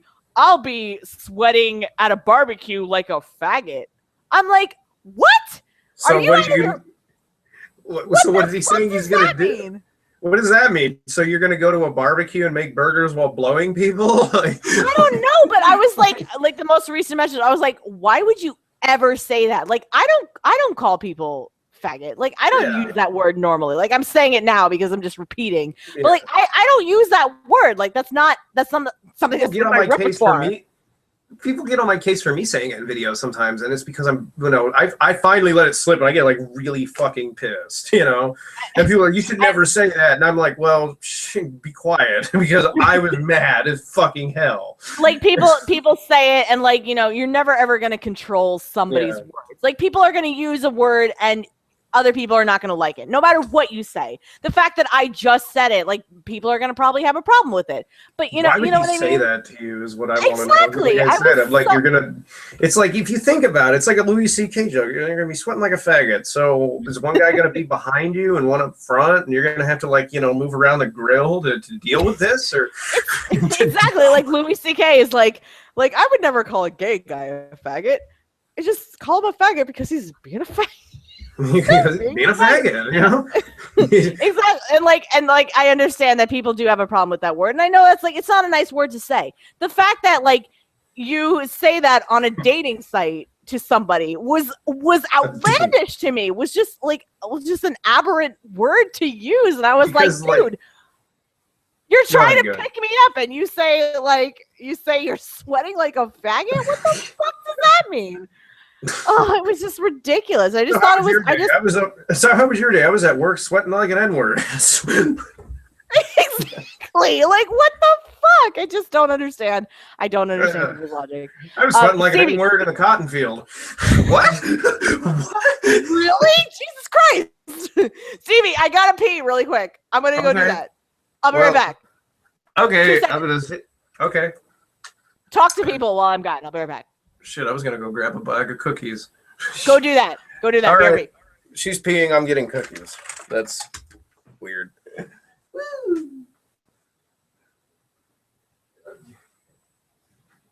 Oh.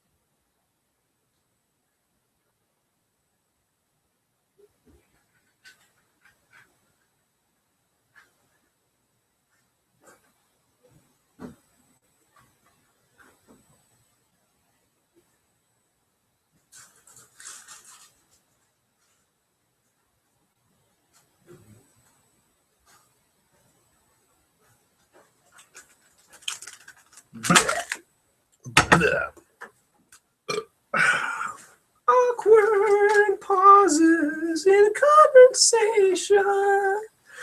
Oh, it's not like I feel awkward that there's probably like 1,000 people watching this right now while I, fumble around to get cookies and such.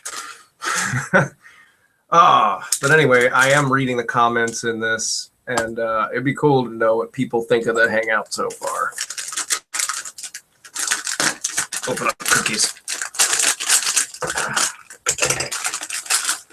There we go. I'm sorry, I totally needed refreshments and such for those washing words and stuff and things. This is awkward because now you brought a cat with you. I brought a cat with me. Oh, Sadie, she's so cute and snuggly. I got the cat laying on my floor. All right. Where? She's like right there. Come here. I can kind of see in the recesses. Oh, Mrs. Sadie. She's so snuggly. She's a superstar. Everybody loves Mrs. Sadie. My cat. I have 3 cats here, actually. My cats, they sometimes like to get on my videos. They're when I'm recording, they'll walk in the background.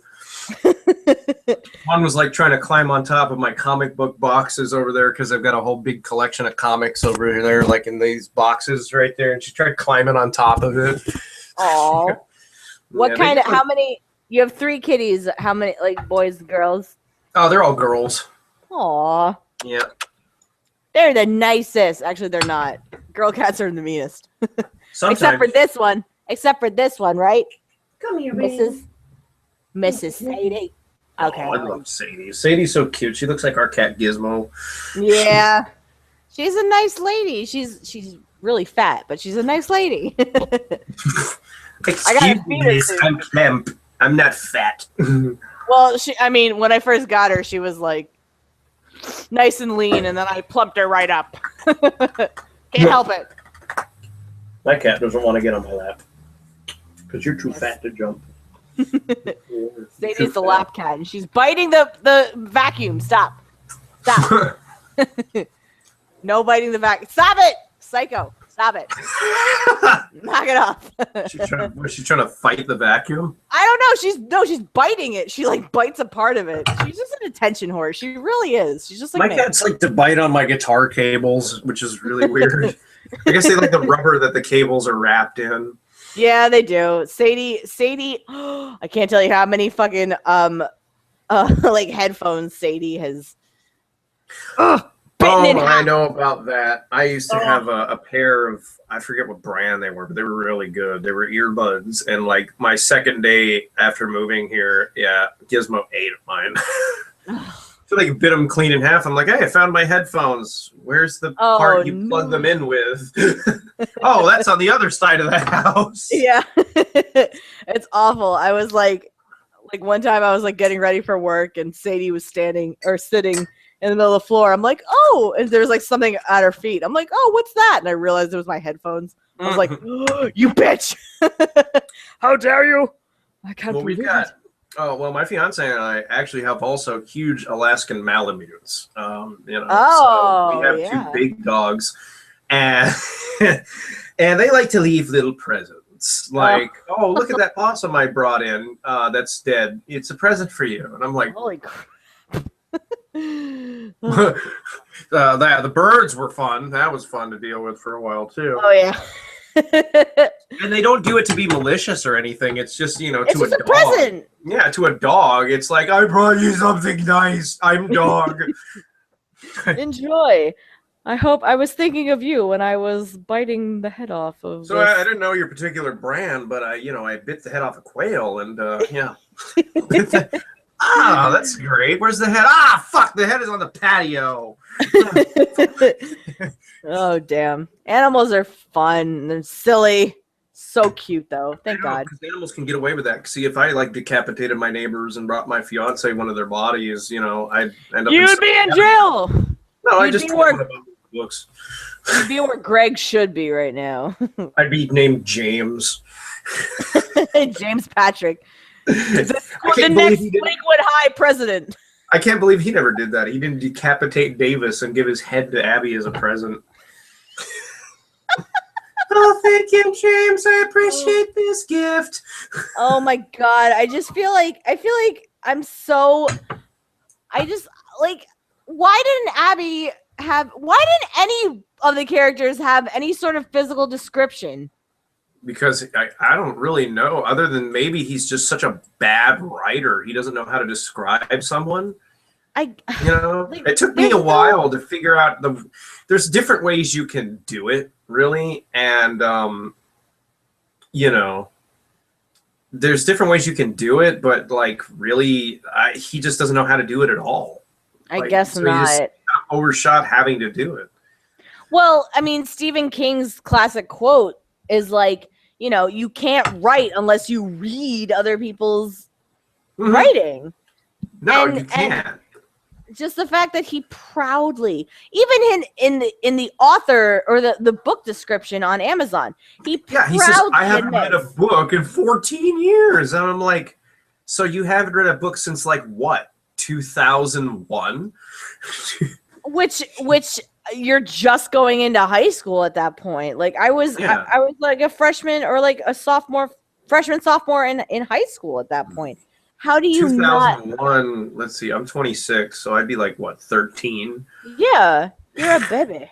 I was a fetus. You're a feti.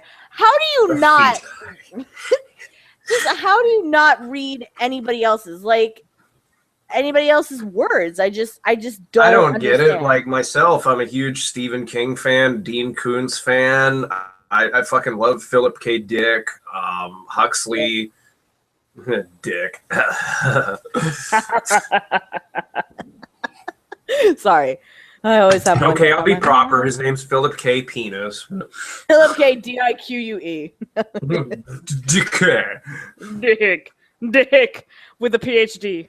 It's Dumas, dumbass. I fucking love that commercial. Why does that ever have to get taken off TV, even if the product it was for isn't sold anymore? I don't know that. I don't have a cable box. I haven't had a cable box in years. I don't know what that means. You don't watch TV? Nope. Oh, you're a good person then. I do. I poison my brain with television. No, it was a commercial for something, and his boss was named Dumas, and he kept like calling him a dumbass or some shit behind his back, and then the dude like falls or something stupid. And the guy goes around his boss. He's like, "By the way, my name's Dumas, dumbass."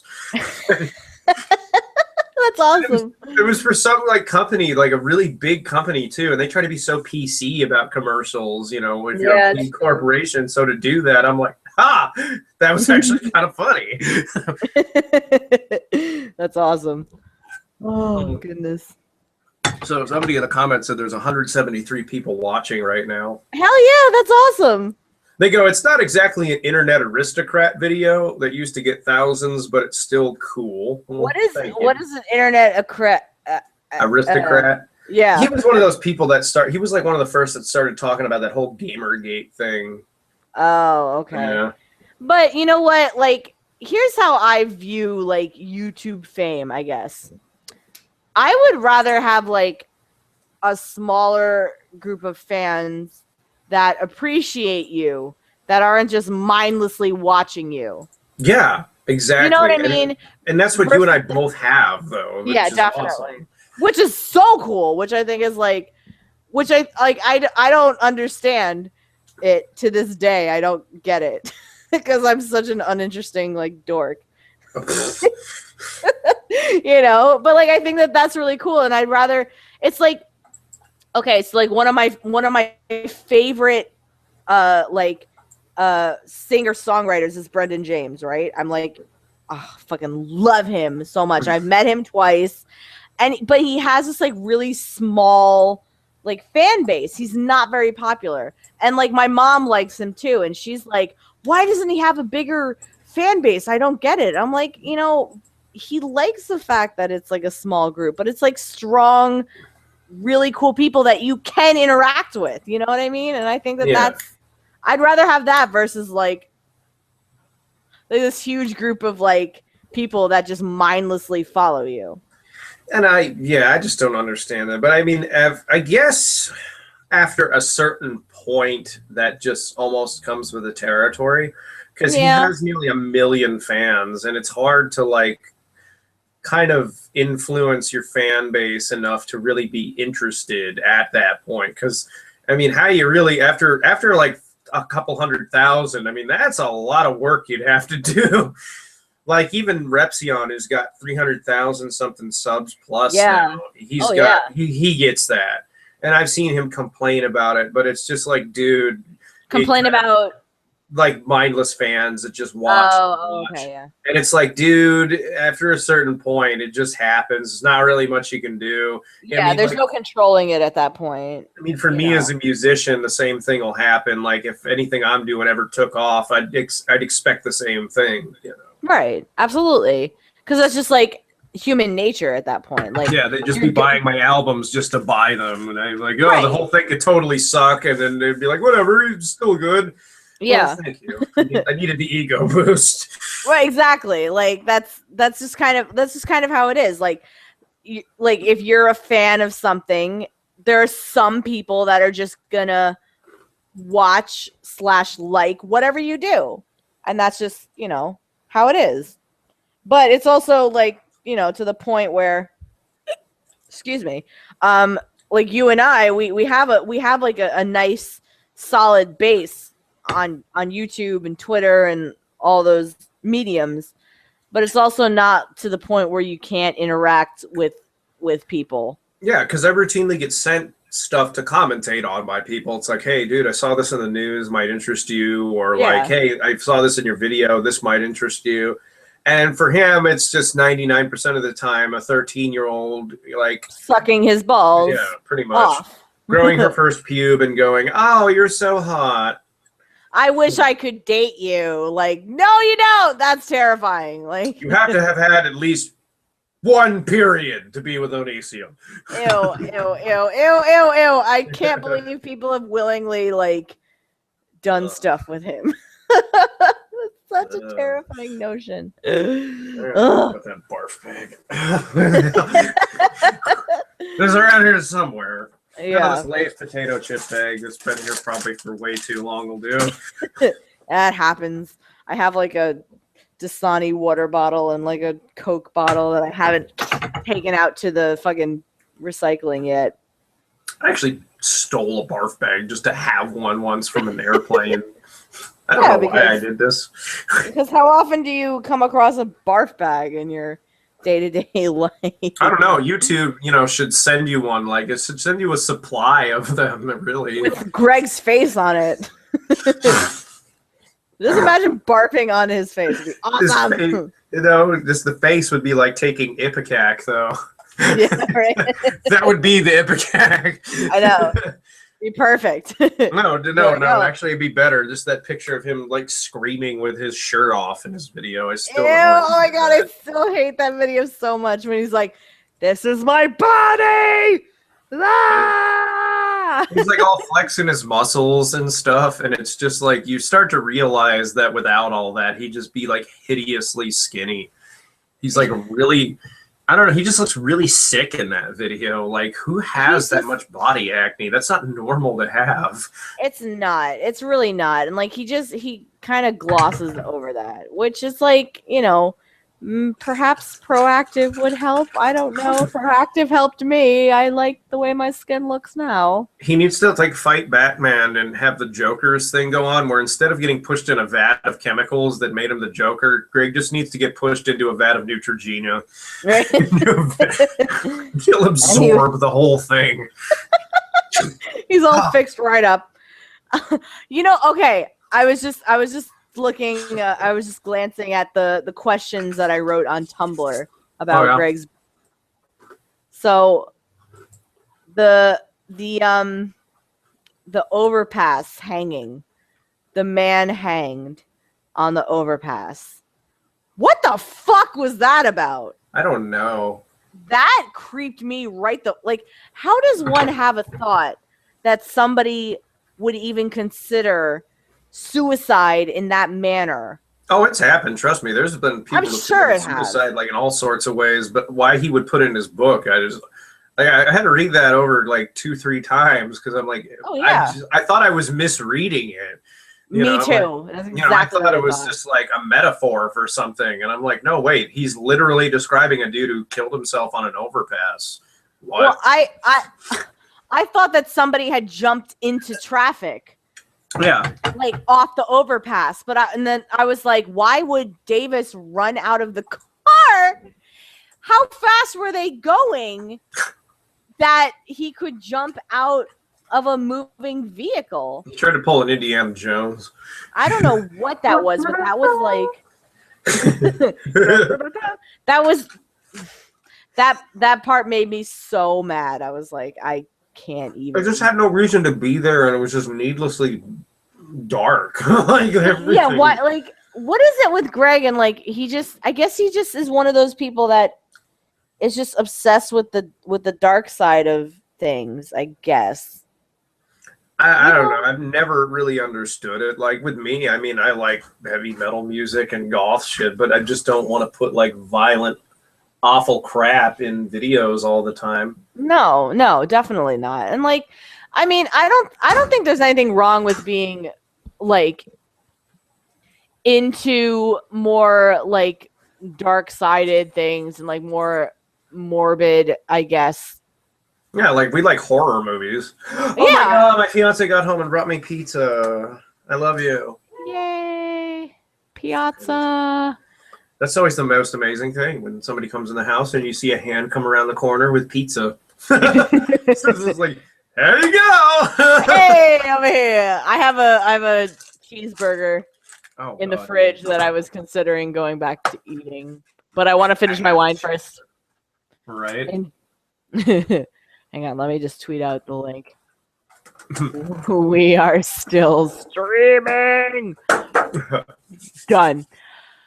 Fucking yeah, the fact that like Greg he didn't let the readers know that somebody had hanged themselves until like 3 paragraphs later. No, and I had to read it. Like, I'm just like, that was the annoying part because I'm like, dude, stop fucking with me. Like, you get fucked with so much in this book. Like, you get trolled into having to read it more than you really want to. It's true. It's like I don't know how he did it, but like all of a sudden we're reading more than we even wanted to. Yeah.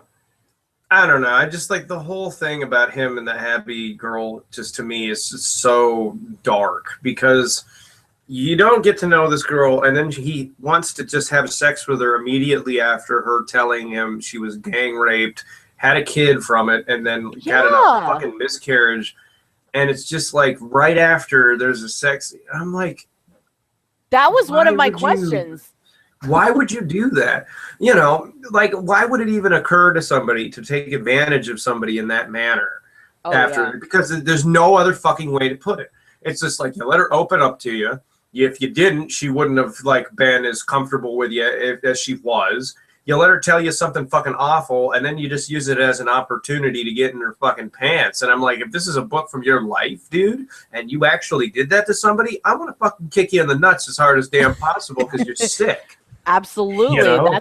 That was a huge like red flag for me. Just the fact that, number one, you think somebody would respond positively to that. Like the fact that she tells all this personal shit in a letter of all things. Like, what is up with Greg and letters? Like, is he so devoid of like human interaction that he can't express how he feels to other people? I don't know. Yeah. Hang on just 1 second. Are they fighting out there again? No. Oh, they're just people talking? They're just being idiots. Okay, we've had neighbors that just fight too much in the building over it. I was like, do I have to go out there and fart really loud into a megaphone to make them too weirded out to want to stay? Put an ear trumpet in your ass. And put a vuvuzela in my ass. What was that? It's a thrilling cat. No, but no, like the whole sex scene itself too. It was not sexy. No. It was not needed, and it wasn't sexy at all. Have you ever read any of the Dresden Files novels? No. Oh, those have some pretty hot sex scenes. I'm not gonna lie, because Harry Dresden in those books is a fucking boss, and he gets laid quite a few times in those books. And those are some damn well written sex scenes. This is more like. I don't know, like, what happens when people bone each other, but I'm going to write about it anyway, because I'm just like, and then her legs were completely soaked, and I'm like, what? Did she just pee all over you? I know, that grossed me out so much. I'm Greg, like, I didn't know you were a scat do? fetishist. I was like, Greg, I didn't know you were a scat fetishist. Jeez. Ew. Like, what did she do that she was sopping? Ugh, that's like the grossest word. Sopping. Oh my god. Get the mop. Abby's about to sop. Ew, danger. Oh my god. Like, that's the thing is, like, there was just no need for a sex scene in a book. Like I don't know,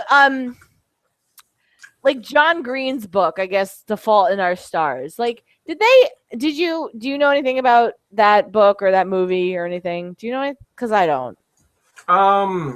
I've heard of it, but I haven't read it, and if it was a movie, I obviously haven't seen it. So right, I feel like I don't know if they have sex in that book / movie.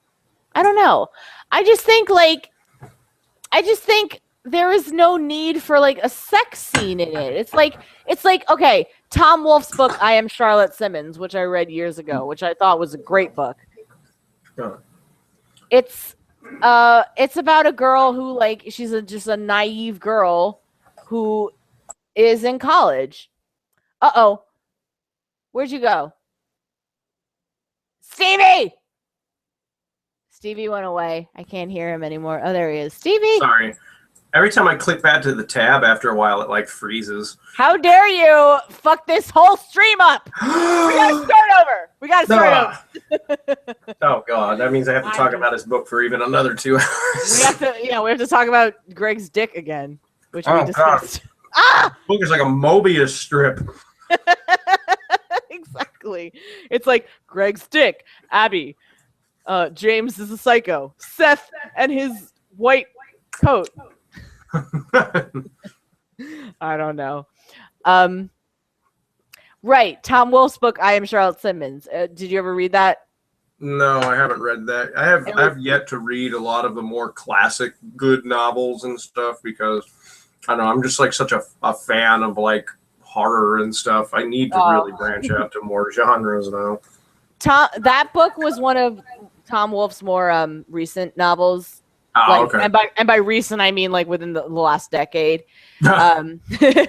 It's really good, like because it was I read it when I first went to college, like like in 2004 or 2005, and like my mom read it before I did, and she was like, "Wait, I can hear myself." Oh, sorry. Let me plug my headphones back in. How dare you, Stevie? I was listening. We gotta start over. Ah. Oh my God! Just kidding. So my mom read it when I like first went to college, and she was like, "I'm learning so much about what college is. Have you ever sexiled somebody, Gina?" I was like, "Sexiled? Sexiled, It's like exiling somebody with sex? No, you kick your roommate out of the room so you can have sex. And I was like, actually, no, I've never done that. I don't think I've ever sexiled somebody where I've kicked them out of the house just to have sex ever in my life. I've been sexiled. I have too. But I've never been there. I didn't know it had a name though. I just thought it was the people I was hanging out with were just being assholes is what I call it. Yeah, it's sexiling. And so they talk about that. They talk about that because Charlotte Simmons in the novel is a very naive girl who goes to college and learns about how shit-tastic people can be, But there's a sex scene in the book, but it makes sense in context. It's like, well, it doesn't make sense at all. It doesn't. It absolutely doesn't, because she's like, James, I was raped. I was gangbanged. I was beaten till I miscarried. Well, I got a boner. How about you, Abby? Well, it's like I'm gonna use the Dasani bottle again, but it was like, oh yeah, oh, delightful. It's like after hearing something like that, it's like, how could you get an erection? Like, what's wrong with you to get aroused after hearing that? Yeah, and he was like, it's as if she was waiting for this her whole life. Like, yeah, she was waiting her whole life for your dick, James. Yeah. And your bottle of lube. And your 4-inch fucking cock with that little bottle of lube. Like, come on. It was just insane. Oh, Evan, I need your bottle of lube for my coffee. Oh, Evan. It's true. And that just, if... Well, the way he describes Abby, she didn't need a bottle of lube. Shit. Fucking rainstorm, dude. Rainstorm. Oh my God. It's true. Like, that's what really bothered me. Just the fact that, if Abby is a rape survivor, as you told us, why would he not make sure she was okay with this? He doesn't at all. He just is like, well, sexual intercourse is happening because I want it to happen. Yeah, pretty much. Baby.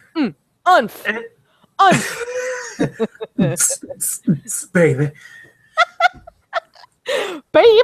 Like, it's just like Stevie, listening to you describe it was the funniest fucking thing. You're like, I don't want to be too graphic. He goes down on her for 20 minutes and then fucks her.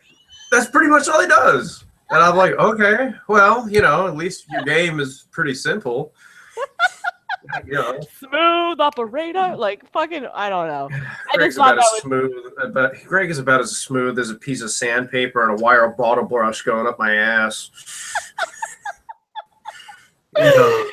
It's true. I just can't Oh. imagine Greg during sexy times to be anything more than like, I read the letter from AJ. Yeah. And that's pretty much what she's told me. Is just that's how it goes. It's just boring. I have He flops never. around like a fish. Ew, ew, ew, ew, ew, ew, ew. I have never been with a guy who has been like, have my babies during. Yeah, that was like the first time too. Like, who That would do is that? fucked up. That is She really was telling fucked me up. she was making like eye contact, and I'm like, making eye contact during that sometimes, unless you're like in a relationship, is just fucking scary. It's true. If you don't like trust the person or you don't know them very well enough to trust them, like you get this unnerving like right before they come, there's like, change your last name to mine. Ah!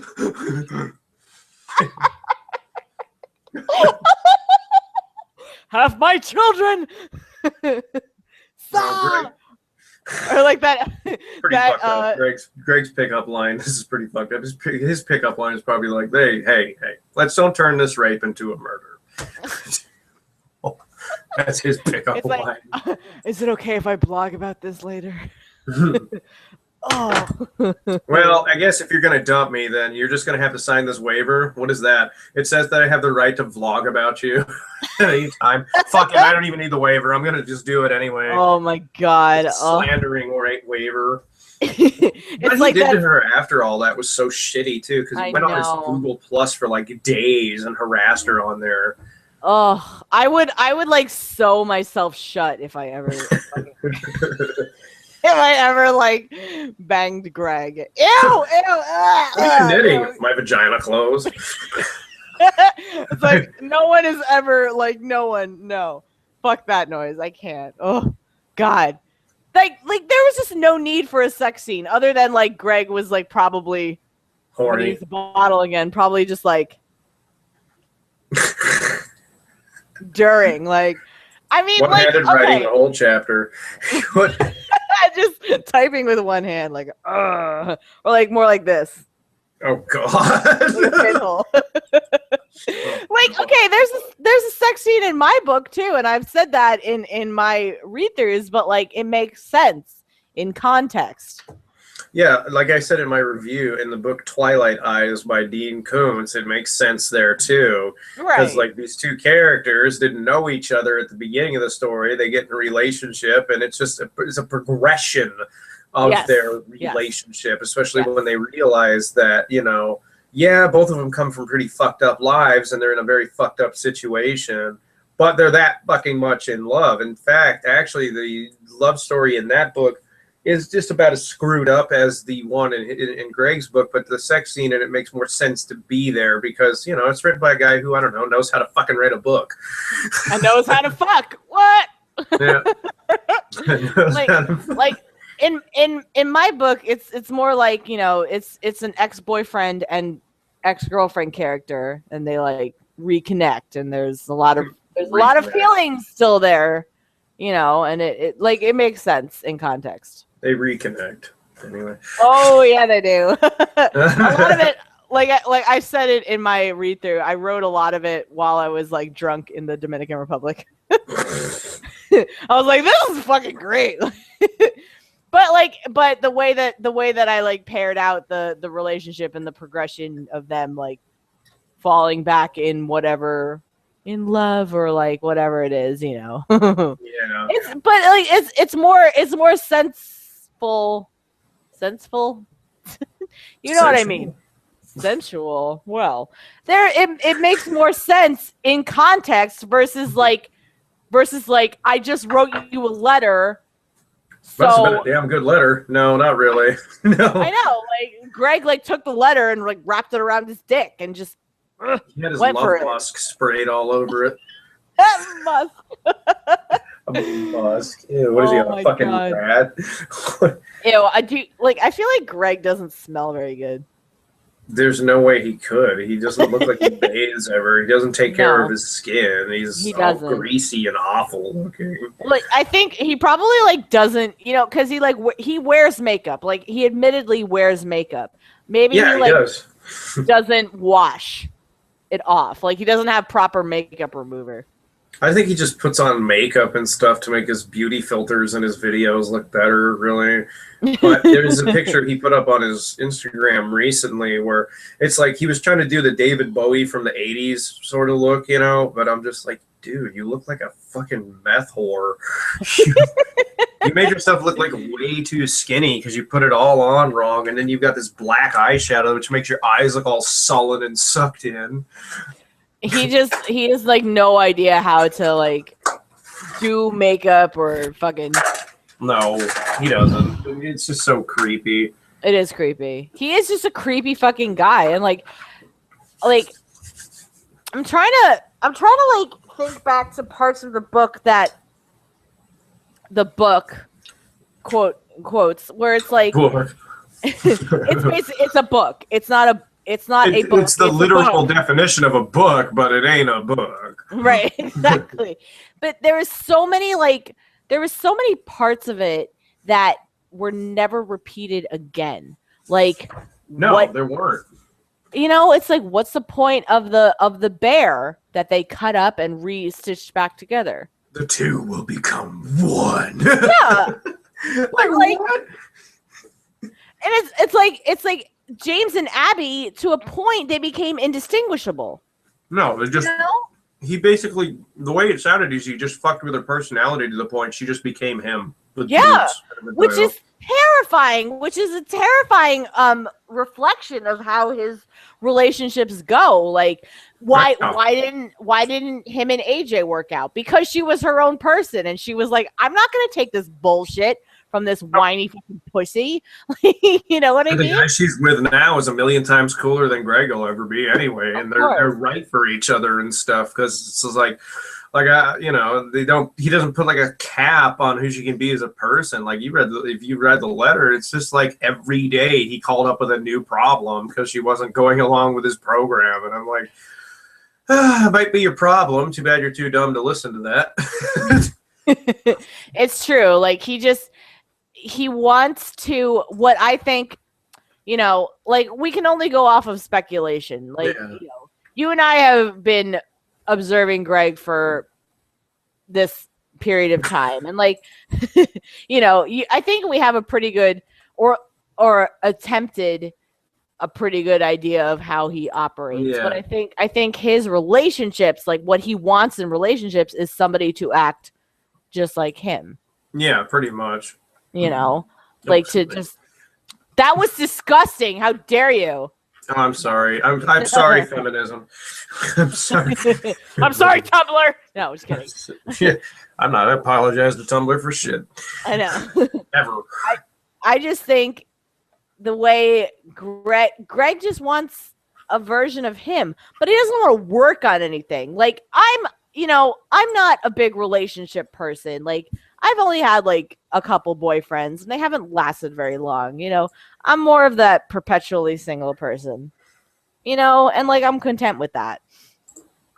But I think what Greg wants is like, he just wants somebody that is exactly like him, and he doesn't have to work at anything. Like, relationships, they take work, they take sacrifice, they take an understanding of this other person that you have let into your life. Yeah. And he doesn't get that. He just wants control. And that's not even the right reasons for a relationship either. It's so screwed up because he doesn't understand at all why the thing that I noticed, and it's just something that I'm going to reference one of Repsion's videos on. Repsion did like his final video on Onision and had like the Amazing Atheist in it. And the Amazing Atheist described like that they were going to be like, him and Onision were going to be on Steve Wilkos or something. They wanted to have those two on there. I remember that. And he goes and he says like he didn't get it. Like, he's just so obsessed with drama that he didn't understand that when I said, look, I don't want any part of this, he just kept going like I was just making it up. You know, which is it's so fucked up, and that to me is like, it's like all Greg wants is attention. Like the fact that you and we've been here for like 2 hours already talking about him. I bet Greg. Yeah. I bet Greg is like jerking off, doing this shit again. Mm-hmm. You know, no, and his chair is thoroughly glued to his floor now. If it's dried by this point, his that what? shit ain't moving. His chair, it's glued to the floor at this point. That shit ain't moving. No, not at all. And like, you know, on one hand, you have to think like, no, we shouldn't give this guy any attention. But on the other hand, it's like, no, I want to just let people know that this is not something to be lauded. This is not something to be looking up to. And this is not something that should be appreciated. And the crazy part is when he doesn't get attention, he just runs wild. It's weird. Like there were times where I thought that Greg had some kind of high functioning autism, because if he hasn't, he could possibly be on the spectrum. You know, I don't. Because if he's not given the right kind of attention, he just goes fucking crazy. Basically, he just takes advantage of the fact that nobody's keeping an eye on what the hell he's doing. Yeah. You know, and then he just goes progressively crazier and crazier and crazier and crazier. And then you end up with another Shiloh fucking situation where he's just doing everything he can in the world to say, sit here and justify my insane existence. You know, where he's lying about her having a memory loss, for example, and then he's putting up a fucking poll asking, should I take her to the doctor or not? Like, oh yeah, which is like, why the fuck? Like how devoid are you of your own sense of self that you can't come up with that decision by yourself? Well, the way I saw it is that he wasn't going to do it anyway because he knew it was bullshit, because there's no way that was real. But he was just fucking with his fans because he knew that if he took her to the hospital, he'd have to provide the doctors with a shred of proof that really fucking happened. So he was just fucking with the audience back, which was even more disgusting to me because I'm like, well, you already lied about her having neurological issues. The thing that made me so mad. What was that? I said, no, he's just going to fuck with his audience more. Oh, yeah. Oh, yeah, definitely. And the thing that made me so mad was in the debate that you had, you said you uploaded this video of somebody having this mental episode, and he goes, with their consent. You know? Nobody can give you consent. Like I told him, look, I keep sharing the video of you following your God, I really should be like less rude and talk with a mouthful of food, but I don't. I give no sorts. I was about to go get the rest of my cheeseburger, but I want to finish my wine. No, hang on 1 second. What's up? Would you like to go to the mountains tonight and just kind of find a place to camp and then just wait for the sunrise? Yes, that sounds like it'd be an amazing plan. We'll do that later. I have an amazing life. I go to the mountains later. But what? You're getting a face now. Why am I getting a face? Why are you giving me the finger like that? We're talking.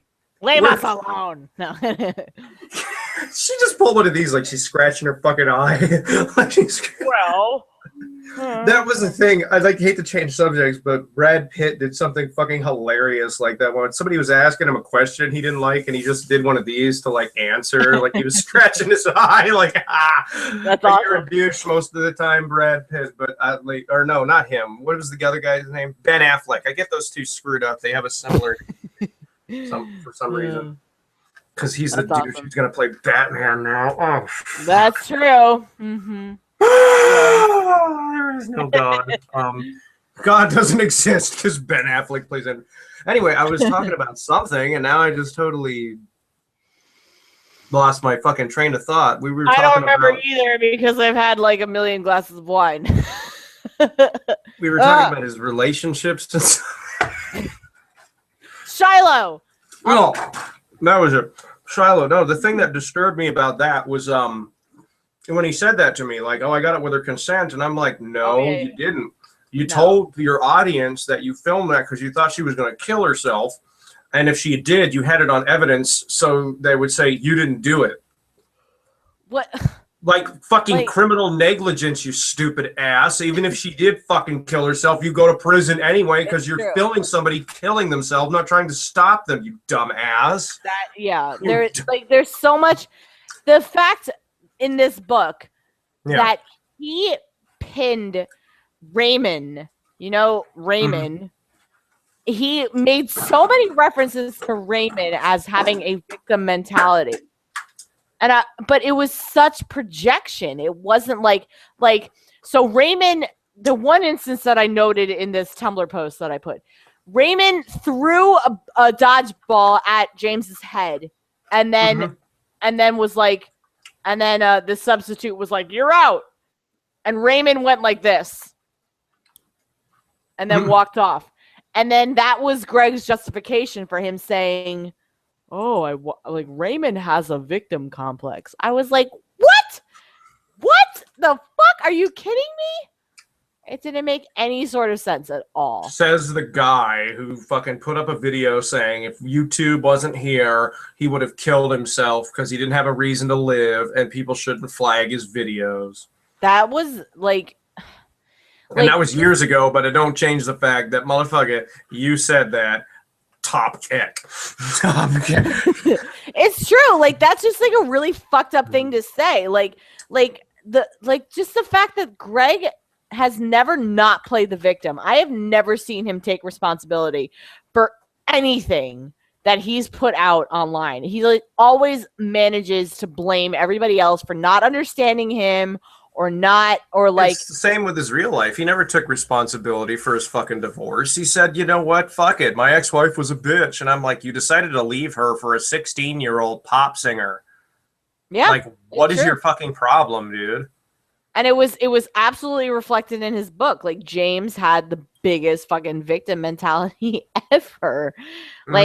Even at the very end when they were like, "James, we want you to run for president." And he was like, "You did this to me, not knowing how I would react." I was like, "Fuck you, James. How does anybody fucking root for you? I don't understand." You congratulated me, you monster! I know. It was seriously just the most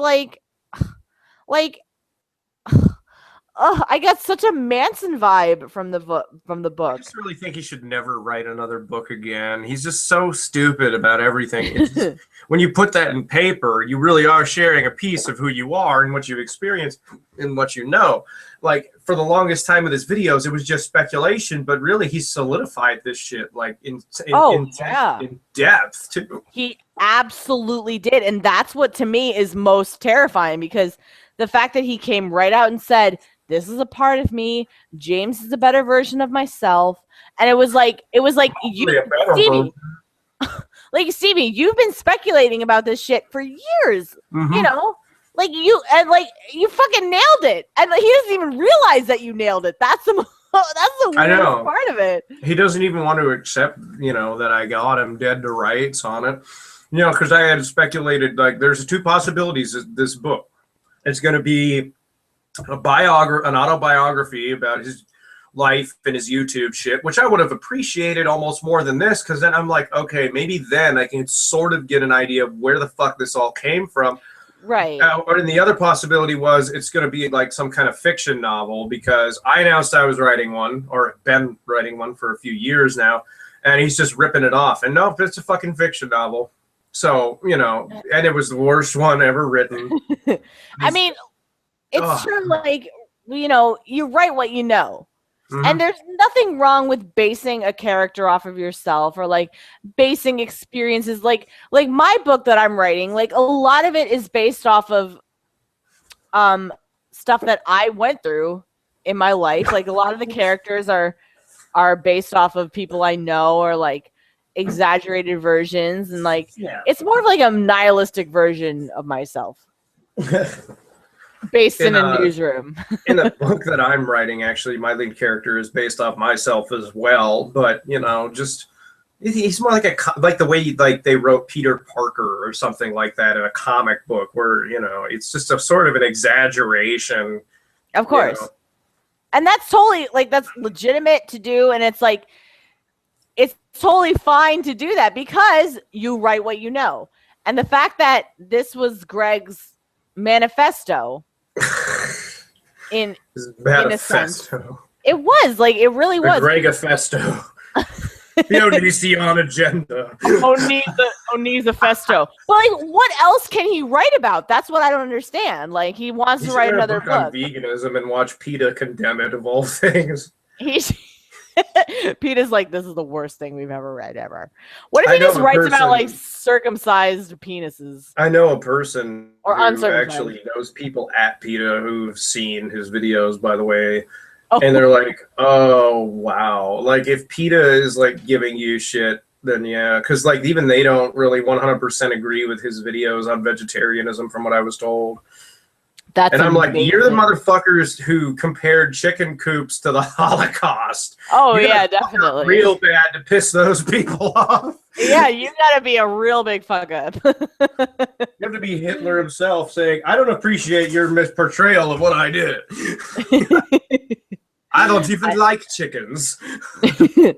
These chickens, they're horrible. I hate them. These chickens, I dislike them just about as much as I dislike Jews.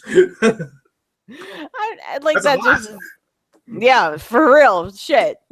That's just ridiculous. And I just don't understand. So besides the criminally insane, who would you recommend this book for?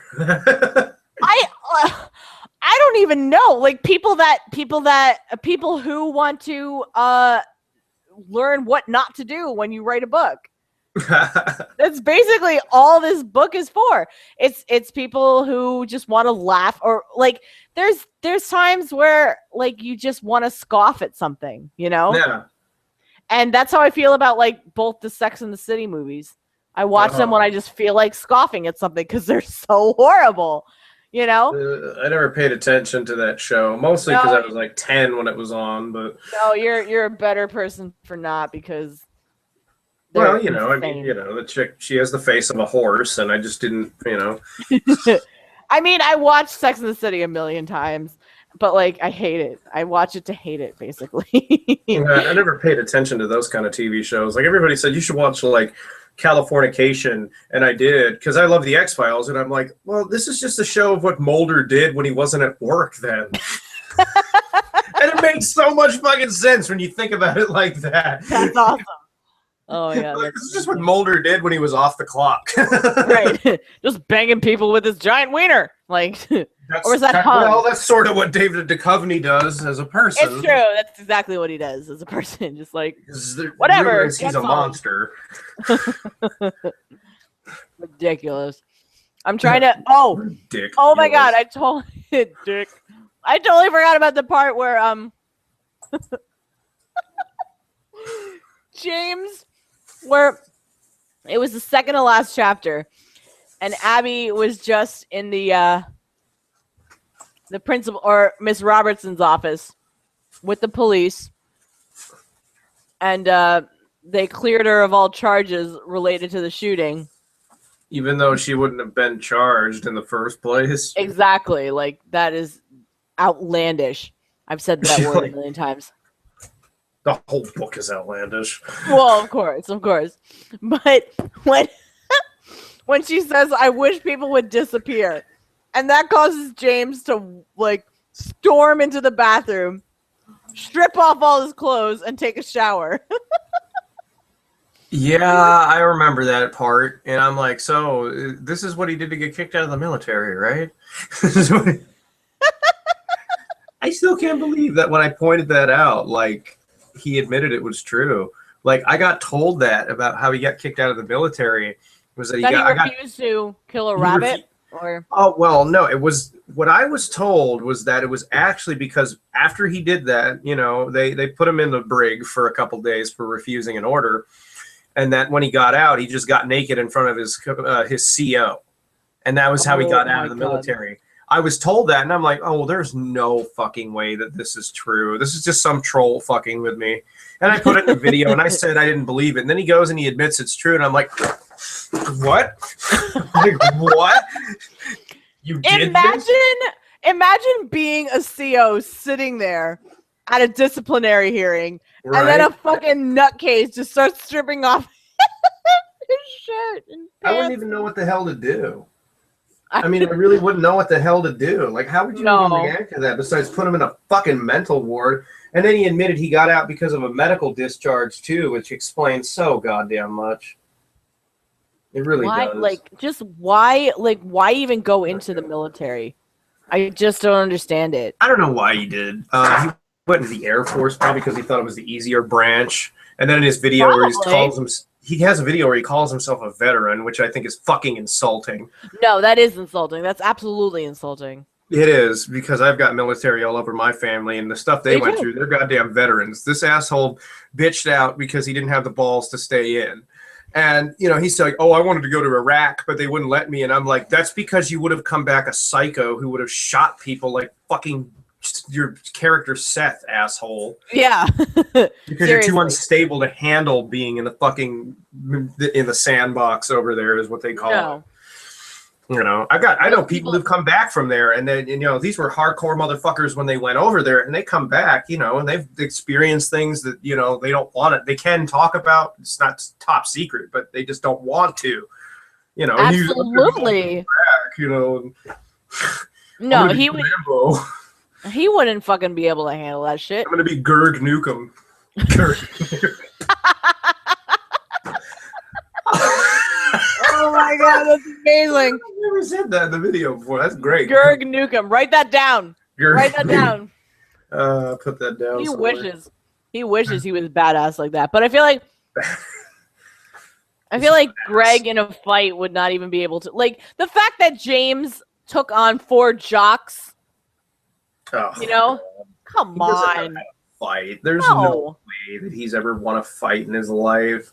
He's had such a protected life. He's had no reason to fight. Like, I don't want to sound like a guy who's being egotistical and bragging, but I grew up on some fucked up streets, and I went up to a pretty rough school. I learned how to take care of myself. Right, and exactly. Onision is the way how he's just so soft spoken about everything.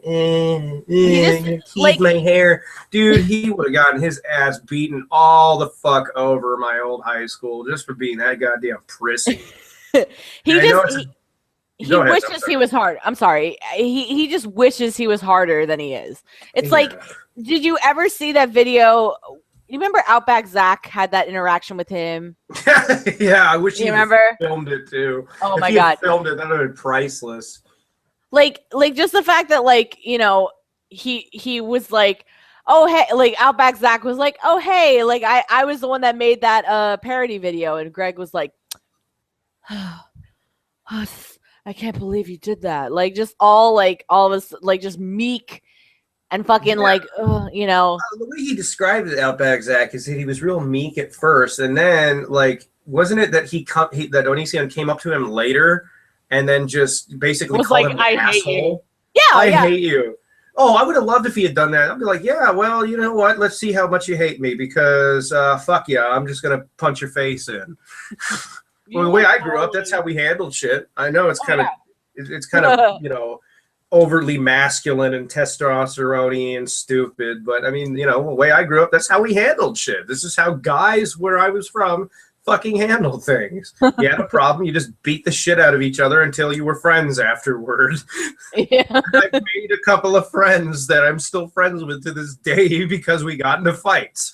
It doesn't make any sense to describe it, but it happens. I feel like during your debate with Greg, he really was like trying to be your friend.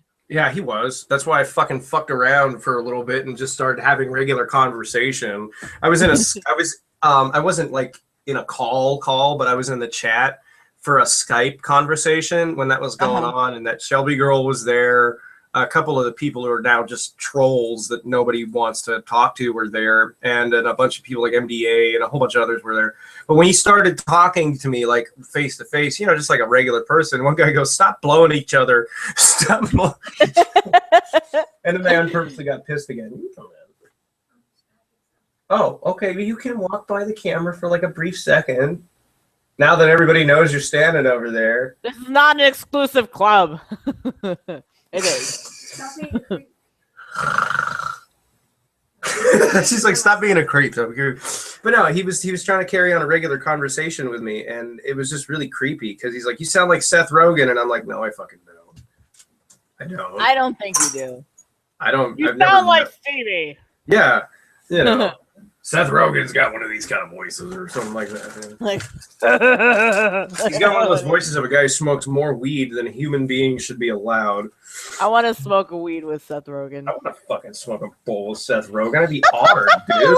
I'm not going to make any illusions about that. Everybody, you know, and to be honest, a lot of people, they think that I'm really passe about things like that. Like, I've had my experiences with dumb stuff. I've done my stupid shit in life, but I don't, you know, like, I don't get on people's asses too much if they smoke weed because to me it's just like booze and cigarettes, you know, but just do it in moderation, you know. Like, if they legalize it across the country, you'd have all these people that'd be just walking around stoned all the fucking time. And I was like, oh, no, there has to be, like, some kind of regulation on that. But I didn't even know how the fuck I'm bringing that up because I brought up Seth Rogen, but... you know, he was talking to me. He's like, you sound like him. And we just start talking like regular people. And I don't even care about what he's talking to me about. I'm just doing it because I want to see how bad he wants to change the subject. So I don't legitimately give a fuck. You know? Right. All he cared about was changing the subject so he didn't have to answer your questions. Yeah, and then I asked him some like real shitty questions too. I'm like, so you know, you and your ex-wife and all this, and he was like, I don't want to talk about that. And I'm like, well, shit, that goes like 90% of my questionnaire. Like, why did you? It's like, why did you crash your ex-wife's car up in the mountains when you were going across state lines to fuck a 16-year-old? Like, oh god, that creeps me out so much. And like, I see so many posts on Tumblr that it's like, don't fall for an older guy. He just is manipulating you. And I'm like, that is so creepy. Like, yeah, Greg. He's the one who puts him up there too. And I'm like, that's what you did. You married a 17-year-old. You ever see pictures of him and his wife's wedding too? In the backyard of his mom's house? Yeah. Yeah. Oh, yeah. That is like not a happy occasion. No, it's like in somebody's backyard and shit. You know, and she's got like a $10 fucking Target. He can't even like fake happiness at his own like wedding. Oh no, the one where he faked happiness. I got to see if it's still around. But when he announced that he was going to be a dad, that was some forced happiness. That fucked me up. He was like, so Lainey is actually pregnant. And it was like, let your wife fucking talk about it, shithead. You know, it's like, it's her baby. But no, she's just sitting there with her mouth shut because she's too, you know, dumb to get with somebody that cares about her legitimately. And he's just like, yeah, she's pregnant and stuff. And like he's just like the biggest sigh I've ever heard. What? Like, I just, like, I don't know. Like, I'm not a parent. I don't know if I'll ever be a parent, but like, if my husband acted like that, knowing that he brought life into this world, I would be like, fuck you, asshole. Are you out of your like, really? Good God. Like, I'll tell you from experience, like, because a lot of people know I've got a kid and she'll be 7 months old, or not 7 months, Jesus Christ. She'll be 7 months old after 7 years. She'll be 7 years old soon. And, you know, when I found out I was going to be a dad, like, I'll tell you what, I was surprised as a motherfucker. Like anybody was going to be, especially when you're 20 years old and you're fresh out of fucking school and all this. But, you know, I wasn't disappointed. Like, there wasn't disappointment like, oh, my life is over. Right. Like, well, I'm not exactly 100% sure I know what I'm getting into, but fuck it. You know, it'll be worth it because life. Because you can't explain it. There aren't words to describe the feeling that you get. The disappointment would have been not even on my mind at all. Wouldn't even been the last thing on my mind. But his video is just so much disappointment. And then when he initially announced it with a pregnancy test, he's all covered in black fucking ink. And he's just like so serious and scary into the camera. I'm like, what? Because Greg, like, you know, like there's no convincing me that he is not a sociopath at this point. He's just so devoid of feeling anything. Like, I don't see him like the only time I've ever seen him legitimately react to anything is when he was doing like the Shiloh videos. He genuinely seemed happy with her. As happy as one could get. Who is a sociopath, I would say. Pretty much. You know what I mean?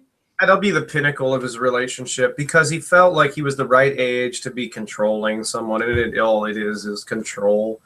It is. And Shiloh willingly went along with it, I would say. You know, she was happy with going along with it. What she explained to me, because I actually did talk to her. Yeah. Stuff. She explained to me that for a while, you know, things were all right, but then he just kept pushing his boundaries too damn far to the point to where she explained it to me. It was to the point she didn't even feel like a person anymore. That's it's so like, look, up. if you're not gonna. She basically said to me that she told him, look, if you're not. You know, if you're not going to love me, at least treat me like a human being. And it went in one ear and out the other. Didn't even give a shit. God.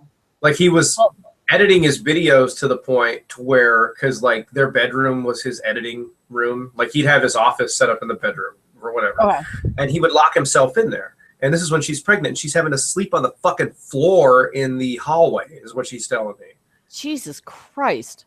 Yeah. And when she pounded on the door, it's like, hey, asshole, let me in to sleep on a fucking bed. He pushes her away from the door, and she goes stomach first into the door frame, and that was her first miscarriage. And he just locks himself back in and goes and into his videos. You know, I don't want to sound like I'm having internet hard guy syndrome, but I swear to God, if she was like my little sister, and if anybody did that to somebody I knew, fuck, I'd be in there over there at their house in 10 seconds. I'd bust his door off the goddamn hinges, and I'd be looking for that son of a bitch. Of you don't course. do that to someone. No, absolutely not. And like, And then, but I think. And then this video and then the other video he had where she's having to go wander around in the cold of winter, and he lives in Washington where it gets cold as a motherfucking winter. Absolutely. You know, and then the cops bring her back to his house, and he brings her in and shit because he's got a security camera on his house or whatever. You know, which I don't fault him for. I mean, you know, it's a fucking crazy world we live in, whatever. You know, who knows? Maybe a bunch of clown-dressed rapists will show up at your doorstep. You never know. They'll start honking your balls and their noses at the same time. You never know. But it happens to the best of us. Yeah, it happened to me yesterday. I didn't know. But she goes, and the cops, like in the ambulance, people drop her off at the house, and I'm just like, why didn't any of these people ask, hey, fucker, why were you letting a pregnant girl walk around like this? Yeah. You know, it's just like, I don't know. The craziest one, if we're talking about the Shiloh shit that happened to me, is after he did that video where he had filmed her having a breakdown. He's following her around with a camera, and then he that broke my left. fucking heart. Yeah, and where he abruptly left. Yeah, he went. He took off for Los Angeles. Yeah, let's fucking face facts. He left for Los Angeles because the cops probably wanted to know, why the fuck do you have a girl that's this young living across country lines in your fucking house? And what the fuck is this story she's telling us about where you won't let her go back home? He beat cheeks just to avoid the fucking cops. That's where all that Canadian mafia shit had to come from, because there's no way in hell anybody in their right mind would believe that fucking story. He beat cheeks and he lived with Sear for a while because he was hiding from the goddamn cops, and he goddamn knows it because he's that big of a scumbag to fuck up his life that much on his own if nobody's watching over him. That's why I think he has high-functioning autism or something like that, because if nobody's monitoring what he does, he just goes nuts if he doesn't have somebody to control his behavior because he doesn't know how to act. Yeah, he just, like, like you, I remember in one of the videos you, one of your videos, you one of your rants about him, I don't remember which one, but you said that like resonated with me, where you're like, normal people don't act like this. Like normal people don't act like they don't. They don't. Like nobody in the world acts like Greg does. I mean, like I'm sure they do, but like maybe they just don't put it out online like he does, you know. Well, you know, I mean, I've had my bad things in relationships. Trust me. I mean, somebody took like a fucking Skype fight of my fiance and I. They put it on YouTube and shit recently, and they're like, "See, look, he's an abusive fuck." And I'm like, you can take things out of people's lives and you can take them out of context and shit. So I've had it happen to me, but the thing is, you know, to the extremity that this guy's taken it. No, nobody does that. Nobody says that. Nobody shaves their fucking girlfriend's head and films it, and then goes and does all the shit that he subsequently fucking did, and then just hey guys, follow this poll and see if you know I want to take her to the hospital or some shit. Nobody in their right fucking mind does this. It just like you just have to wonder exactly what is wrong with this guy. Like obviously there's personality issues there. Like there's obviously a personality defect there. I wonder if it had anything to do with his mom raising him as an indigo child. Have you ever heard of that? I did. I have heard of that, Yeah. which is Like, I guess like a supernatural. what it is, oh god, these people that believe in this are fucking lunatics. The people who came up with it are fucking lunatics. But basically, what it is your kid is born with all these special supernatural abilities. They're smarter than other kids and all this other crap. These people are basically what they're doing is they're raising their kids to think they're better than everybody else, to be little mini Onisions, and then run away from accountability for their actions. They always turn out the same. They turn out more or less the way he did. And he admitted that his mom like raised him to think he was one and shit. And I'm like, well, fuck. Oh shit. Yeah, you screwed. I mean, well, see, that's the thing. Like, you know, I think like we talked about it briefly yesterday. I said like if you had to diagnose him, I know it's difficult to do online, but if you had to diagnose him, I would say you said that he has narcissistic personality disorder. He has. Well, he's. Let's see. The way I would put it is he's a self-aware narcissist with sociopathic tendencies. There's a guy on YouTube named Sam Vaknin who writes books on narcissism, like to the extent Greg has, and that's because he's afflicted with it himself. So he's writing it from a first-person perspective. Like he's like a fucking authority on it, apparently nowadays. He's like a real psychologist who has these issues himself. So he writes books on what he goes through, and that's where a lot of the DSM qualifications for it are coming from this guy's books. Which would make the most sense for them to come from that, you know. And if you, like, his name is Sam Vaknin. I'll send you his name on Skype. But when you watch, his please videos, do. I'm very interested in that. When you watch his videos and you listen to him describe it, it's fucking word for word what this motherfucker does. Is literally the same shit. That's crazy. Because, like, you know, I'm not like I didn't take any psychology classes in college. Like, I'm not like, but I read about stuff. I read about like what's in the DSM. And all that stuff. I would say, like, if I had to diagnose on like a totally amateur basis, I would say he has narcissistic personality disorder. And like we were saying yesterday when we were talking, like I know that I can be very narcissistic at times. Definitely. Like I'm like there's times I'm self-absorbed, I'm selfish, I think I'm super everybody hot. Can be a little vain, you know. Of course. But there's a huge difference between self-confidence and narcissism, like, you know. And I think the thing is a lot of Greg's fans don't see that kind of blurred line. They're just not at all, and that's what's most terrifying to me, like, because they don't, like I said earlier, they don't know the history. They don't know that, you know, he's literally admitted that this is kind of how he lives his life. They just see it as YouTube shit, and that's kind of what he wanted. You know, and it's such a disservice to people, and it's so fucking dishonest. It's heartbreaking, really, because you got like all these kids that want to idolize this guy. And then we wonder, you know, it's really a comment on our society these days. We wonder what the fuck is wrong with our society. I'm like, well, maybe it's because we've enabled guys like this to put themselves on a pedestal and say, idolize me, be like me, you know, be a self-absorbed fucking jockey munch, basically. Well, yeah, I mean, like a cock stain like me. I mean, like, for all intents and purposes, you see these people on YouTube that essentially, quote unquote, came from nothing, right? Yeah, right. Yeah, you know, right. That's what Spear said, and his fucking family's got like a net worth of like a couple $1,000,000. I'm like, yeah, you came from nothing.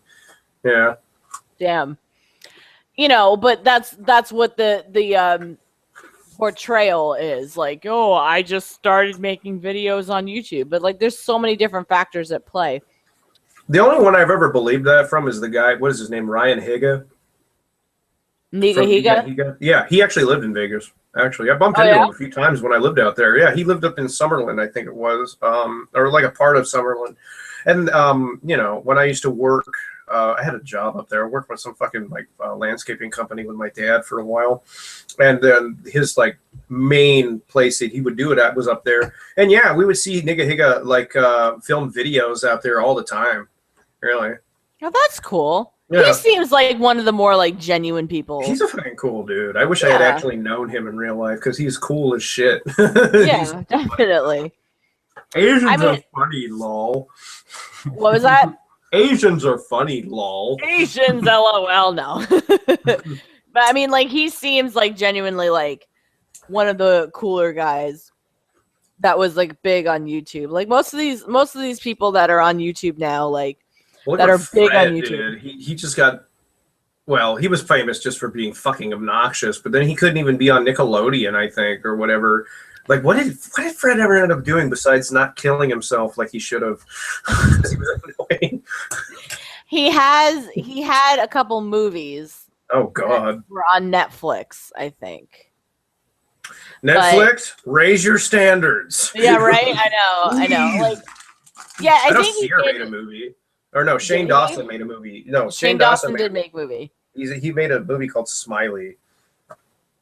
That was specifically Shane Dawson's movie? Or like I know he was in it. I know he was. I don't know if he made it, but I know he was in it.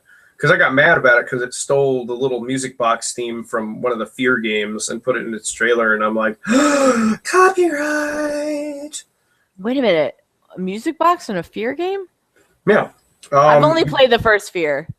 Oh, we need to play the second one because there's a little music box in that one in the house. It makes this little Alma's little box, and what? He stole for the trailer the little tune that it plays.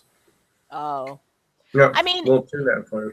I was never a fan of Shane Dawson. I think Shane Dawson would have made like a good voiceover actor, but not anything. I don't really know what it was that made so many of those guys popular. They all did the same fucking video, essentially.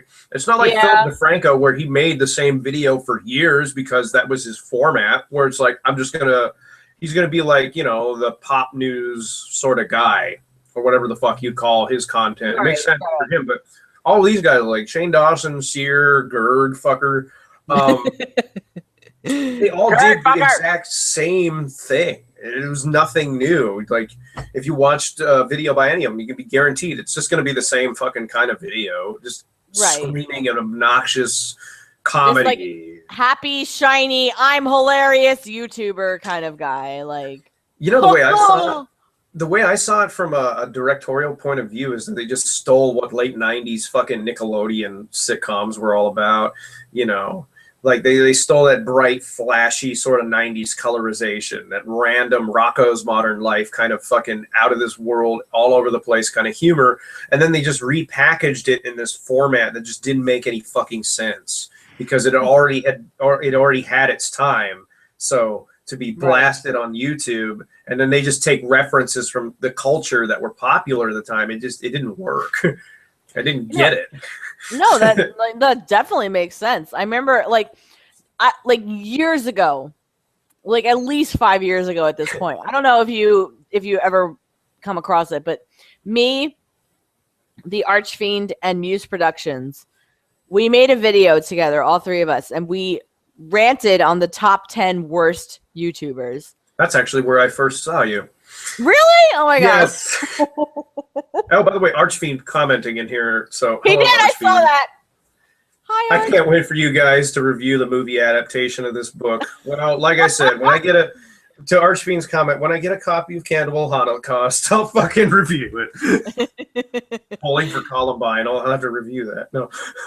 Oh my god, I actually kind of like that movie. I just hate Michael Moore, but I like that movie. Fucking fat piece of shit, Michael Moore. But I do. It looks like it hurts to be him. You know what I mean? It looks like it's just like uncomfortable being him, like physically. Yeah, well, for all we know, he might just be wearing a fat suit. He might actually be like my size underneath it. Right?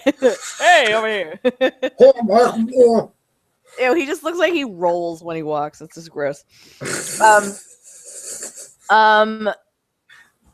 so what was that?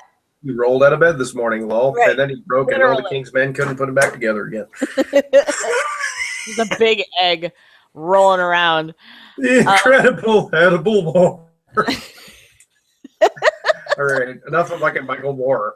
Oh God, fuck him.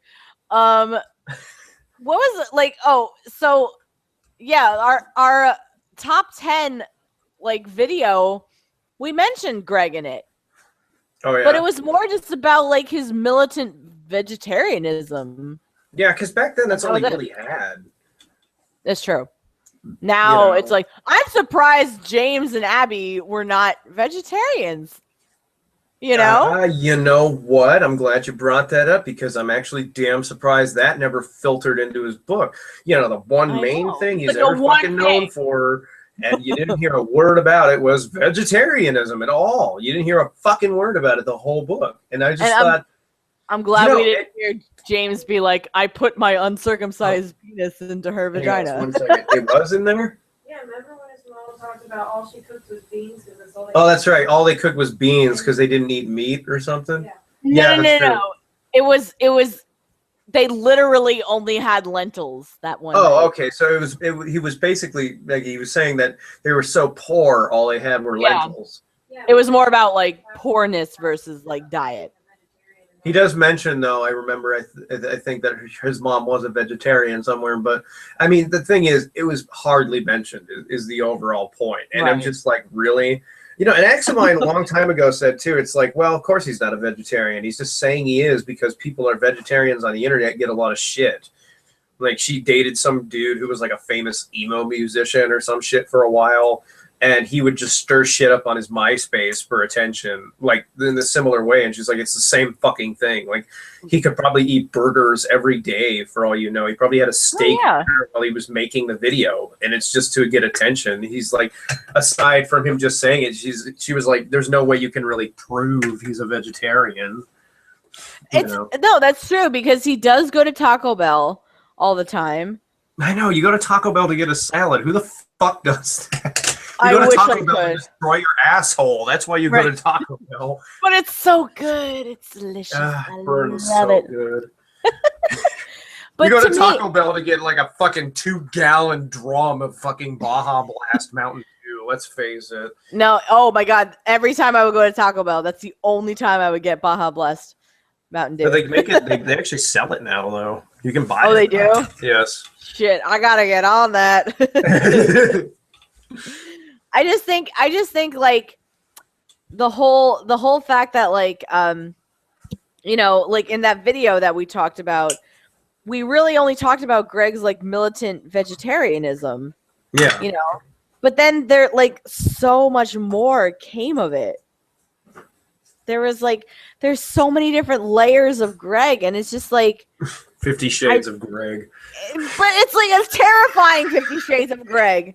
It really is. Like, it just doesn't make any sense to me. Like, Greg, let's be honest. Your book was 50 Shades of Gay. 50 Shades of... It was 50 Shades of fuck this noise. Fuck this noise. Oh my God. I just like, it just everything about it.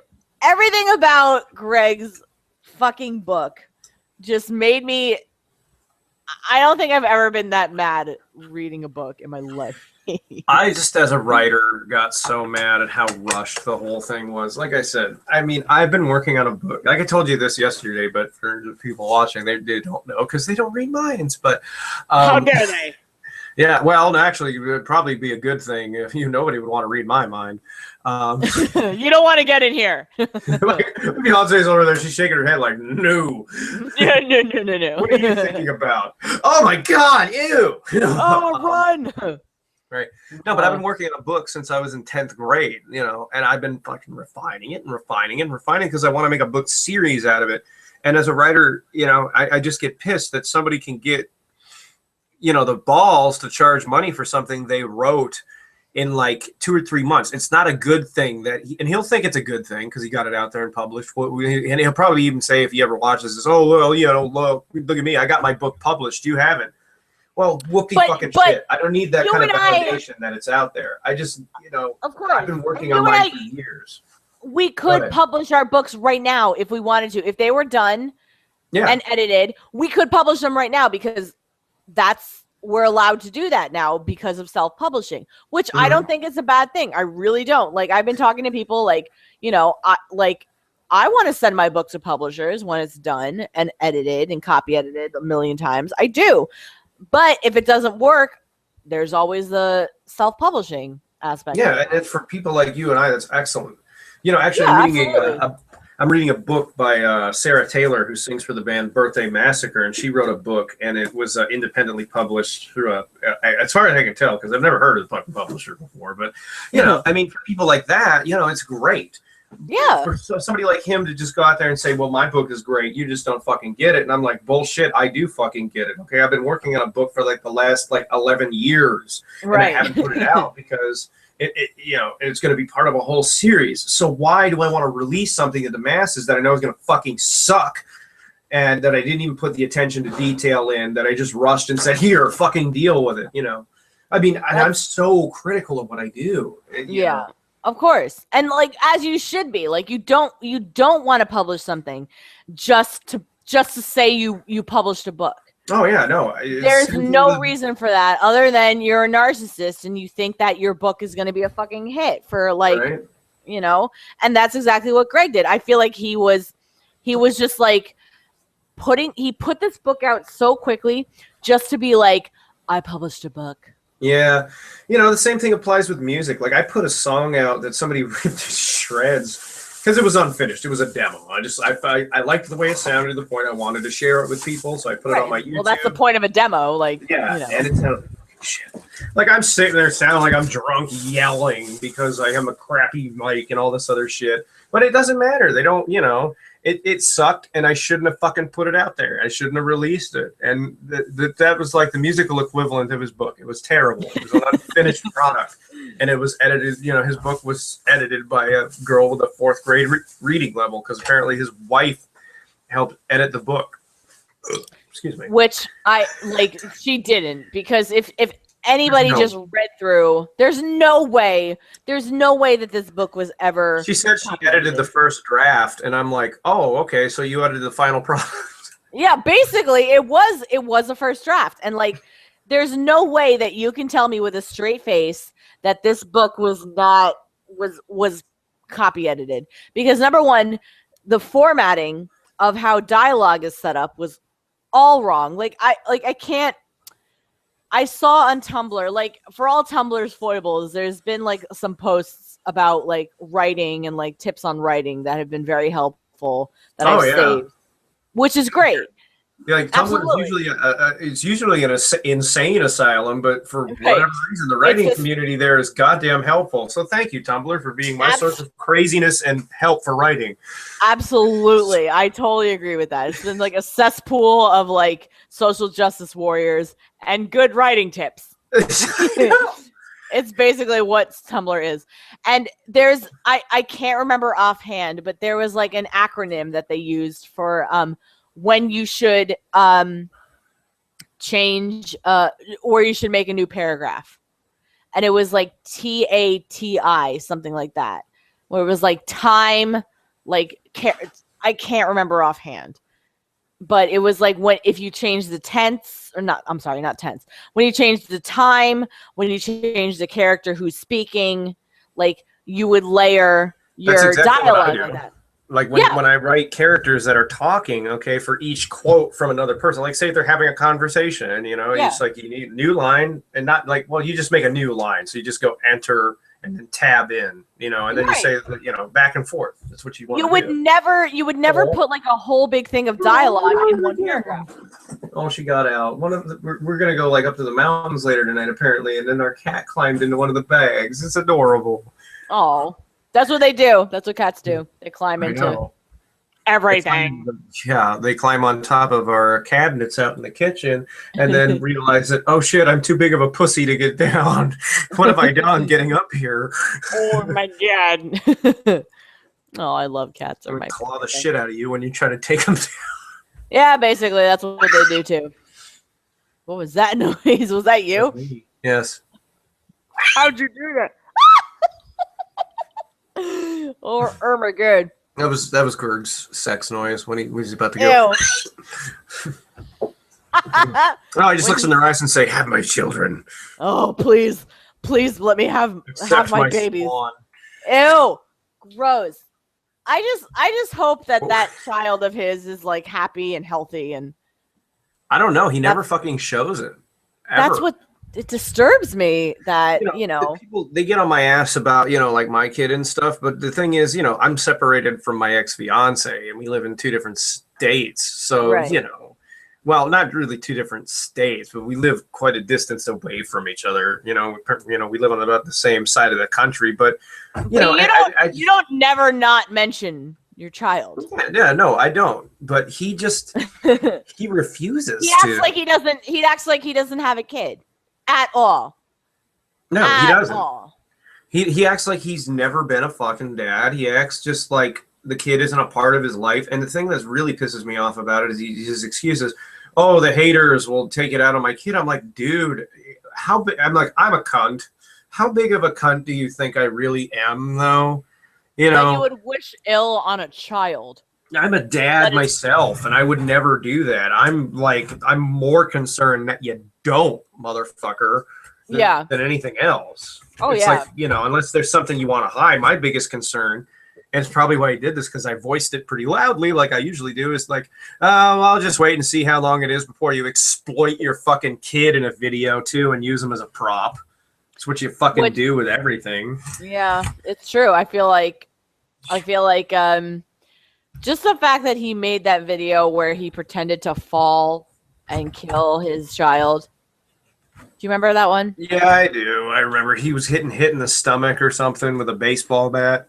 No. It was before Lainey actually gave birth. Another one climbed in. You got cats all over the place. She climbed in the bag. Oh. What? Are you a face? You're a face. I'm gonna get on the chair. Hey, buddy, Lion. She's gonna start clawing at the chair. She jumped out. Oh, I love cats, but no, I think I know what video you're talking about. That he tripped and fell on his pregnant stomach or whatever. No, he was holding a fake baby and then tripped and fell and was like, "I killed my child." Why is that something I could easily imagine him doing anyway? I know. Like, have you ever seen pictures of his dogs? His poor, I feel bad for his dogs. I feel bad. I feel bad for the turtle he fucking killed. I know. I can't believe that shit. That just made me so ragey. People get on my ass because I made a lot of videos about it, but look, I've been around animals and pets my whole life. You have turtles, right? Yeah. Or you have tortoises? I have desert tortoises, and both of them are both older than my grandparents. Those goddamn things live forever. They can live literally to be 130 years old. Oh yeah, definitely. Why the fuck they can live that old, or what reason they have to live that old, but they can. They can outlive their owners more often than anything else. But no, we have 2 of them out there, and they have little baby turtles all the time. And I've actually had a couple of them back there that were about the same size as his. They were about big, about the size of a soap dish or whatever. And what an excuse he gave. Oh, I put it out in the sun in a plastic tub because I didn't want the dogs to get to him. I wanted them to walk around. And I'm like, are you a fucking retard? You wanted him to walk around in a bigger space, so you put him in a more confined fucking one than the one you started with. And you put him in something you knew was going to give it heat prostration and kill the fucking thing. And then after you do it, you make a video mourning his goddamn terrarium, or a picture mourning his terrarium, you dumb I know. fuck. I know. The fact that obviously you didn't care. he really didn't. And that one video where he was like, I liked looking at him. That's your pet. You don't just like looking at them. You love them. I love my little cats. They're like my other furry daughters. I know. Look at Mrs. Sadie. She's so cute. She's so cute. She has a little mustache, which is fucking adorable. She does have a little curly mustache, but she's such a nice lady. We've got a stray that lives outside. We call him Mr. Ugly Cat only because he's not really ugly. He's an adorable cat. We just gave him a goofy name, but he's this little stray and he's kind of scruffy, and we're trying to get him, take him in and take care of him. He's got a mustache, like a perfect swirly mustache on his face. All he's missing is a goddamn monocle and a hat. And a top hat and a cane. Yeah, and maybe spats and a top hat and a cane. Like, hello. Oh, please don't do that, Mrs. She's biting at the headphone jack. I wonder what James would have done if he had a turtle. He probably would have killed it. He probably would have ate it. would have baked it. He'd hollow out the shell and make a stew out of it. He baked his turtle. Greg baked his turtle. No, stop it. Oh, well, in a way he did. He killed it with a greenhouse effect, which was just heat generation, you know. And he kept saying, no, it was basking temperature. Like, no, Greg, it wasn't. You fucking killed your turtle. You know what a basking temperature is for a fucking turtle? One of my lights. Okay, these are just like regular fluorescent bulb lights. They don't even get... Ow, okay, I lied. They get pretty hot, but... fucking burnt. I didn't realize they could get that hot. You like grabbed it. You're like, ow! Ow, okay, so I'm a retard and nobody should take my advice, but... But no, like the temperature that's coming off this lamp, that's basking temperature. The sun is like way too hot for a turtle. It's an aquatic creature, not a tortoise. And the tortoises that we had in our backyard, they would like, they had a little spot they dug under, like there was like this concrete thing in the back of our house, like a little concrete thing. And what they did was they dug a little hole underneath it to go under, which was cute. Because every now and then to go feed them, that one of its head would pop out. And I'm like, hi. Because they're cold-blooded creatures. Yeah, you can't do that. But you know, the people got on my ass because they're like, because I made the point. I'm like, dude, everything he does is for attention. There's a huge chance that he did this to start bullshit with me again because I quit with a lot of the videos. And people are like, that's an unfair thing to say. And I'm like, is it? Look at all the things this fucker has done up until this point. You really think that killing a turtle would bug him? He looks at things on like on a different scale than other people do. A turtle to him is a pretty low end creature. He's not going to give a fuck about it. And that's the thing, like people who are quote unquote normal, you know what I mean? They're not gonna look at something like that and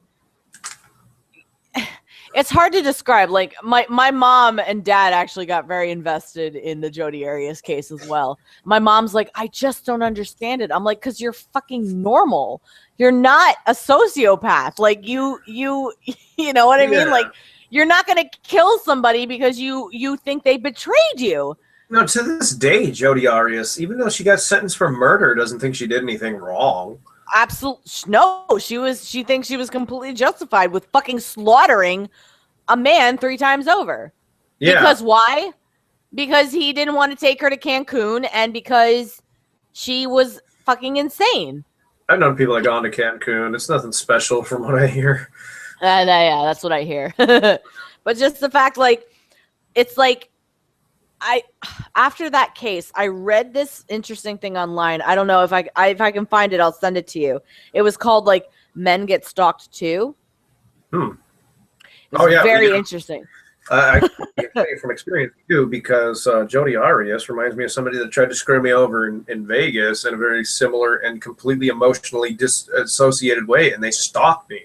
Like they showed up on my fan page. And, you know, they messaged me like, hey, I like what you do. You know, your videos are kind of cool. And I like the fact you're into comic books and all this other stuff. And, you know, they lived in the same town. I thought it was kind of cool that I had a fan that lived in the same town. You know, that didn't really happen much. Then I come to find out later they had been following me on Twitter for over a year and a half and retweeting every single thing I put up. Everything? Like, everything. And I'd actually had conversations with them before and totally didn't even fucking remember it. And then so they like had a couple of conversations with me, backed out, waited. They tried to screw me over bad. They tried to screw me over with my fiance. They tried to screw me over with so much shit and didn't even give a fuck that they did it at all. It reminded me so much of Jodi Arias because of their interviews. You know, it's just like people like this, they just don't see what they do is wrong because they just don't want to. They don't want to give a crap about what they're doing. They just focus all their crazy on one person. Is basically what happens. And it's like, you know, like with Jodi Arias, it was like you know, she was getting to the age where she wanted to get married, and had this intense sexual connection with this guy, Travis Alexander, and it just manifested itself in this incredibly unhealthy relationship. And I think, like, I mean, let's, like, with when it, like, relating it back to Greg, like, has there been any healthy relationship that he's had from what we've seen? From what we've seen, Yeah. no. And from what I was able to research on him, no. It's always seemed like it's always been exactly the same. Like what we've seen on YouTube is just always how he gets in relationships. You know, which is not like, you know,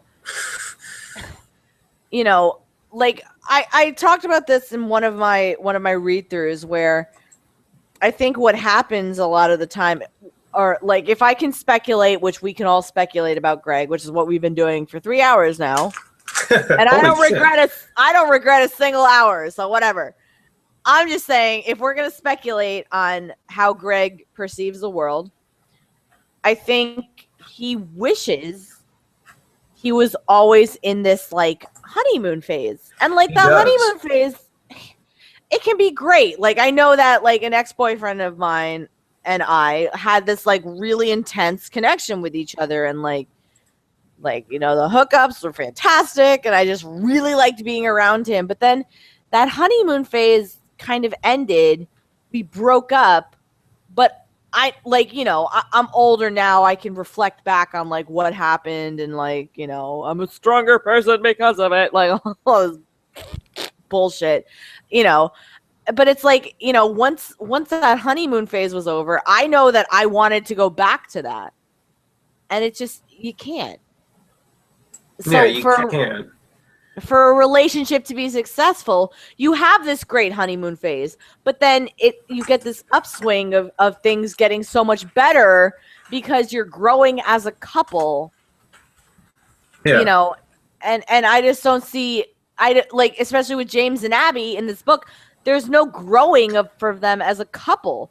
They just are obsessed with each other. They fall in love, and that's it. They're like already in a relationship when the book starts, but don't know it. You can write a book where the characters are in a relationship from the start, but you can actually, well, not really can. You sort of have a duty at that point to just describe it in flashback, you know? Yeah. Oh, yeah. Like, there's no reason for us to even be invested in this relationship, because it becomes so commonplace and so repetitive. Like, why do we even care? We shouldn't, like, a reader shouldn't even care at this point. Like, there's nothing redeeming about their relationship because they just are obsessed with each other for no reason. Yeah, no, they're just absolutely obsessed. And that's all the relationship is in this book, is obsession. And really, for two characters like that, when their honeymoon phase ends, holy shit. For two people like that in reality, could you imagine what it would be like for real when that wears off? It would be Jodi Arias, but it wouldn't be the girl killing him. I don't know. They'd probably kill each other. It'd be like Mr. and Mrs. Smith. They're just having a gunfight in their fucking house. It totally would be, because like it's so toxic at that point. Like the thing that just bothers me is like, I don't like his fans that eat this up. They're gonna think that is like a healthy kind of relationship. And what I've seen, they already do. They follow his advice. One girl followed his pull-out method for contraception, and now she's pregnant. Oh yeah, fucking phone, asking in his fucking forms what to do. And he's like, I don't know. I'm not you. I'm just a guy that makes videos on YouTube. I'm just a guy who gave you this fucking advice, and I don't have any obligation to be responsible with what I advise now. Like, how foolish do you have to be to think that the pullout method is effective? Right. Like, consistently effective. I've never used that. I'm not saying who I'm sleeping with, any of that bullshit, but whatever I do, I'm safe about it. I'm not a fucking idiot. How to get a cat off a bag. What? Socks work. I had to get a cat off a bag. Throwing socks works. A cat on a bag. Everybody, calm down. Cat on a bag. I'm not like, but I just, God, just makes me so mad. Like, I don't know why he advised. He's just got such a distorted perception of everything, and he just exercises no responsibility with it. No, he just Ever. wishes he like. But the honeymoon phase thing makes so much fucking sense. It really does. Yeah. You can't have a relationship that lasts in that forever. Like, No. and when it wears off, it's not a bad thing. Like, if you're still happy when that phase is over, well, then you found the right person for you. Exactly. My girl and I, we have fights all the fucking time. And then we realized later on that, wow, that was a stupid fight over fucking nothing. But we still make it work. And then you realize that, a lot of people, they don't last in marriages because they get too sick and tired of fighting over stupid shit. I think it's funny sometimes the things we argue because it just gets more and more petty. You didn't take the trash out, even though I did. Well, let's have an argument about it. It's like I said yesterday with Louis C.K. Then we're having a fight about this fucking kid who's standing right here that we're pretending we can't see. That's true. But it's also like, like I remember one time Lainey was like, "Oh, Greg and I never fight," and it's like that is not healthy. Like, obviously, you don't want to have physical fights. You don't want to have fights every day. No. But couples fight, and it's about stupid shit because they spend so much time together.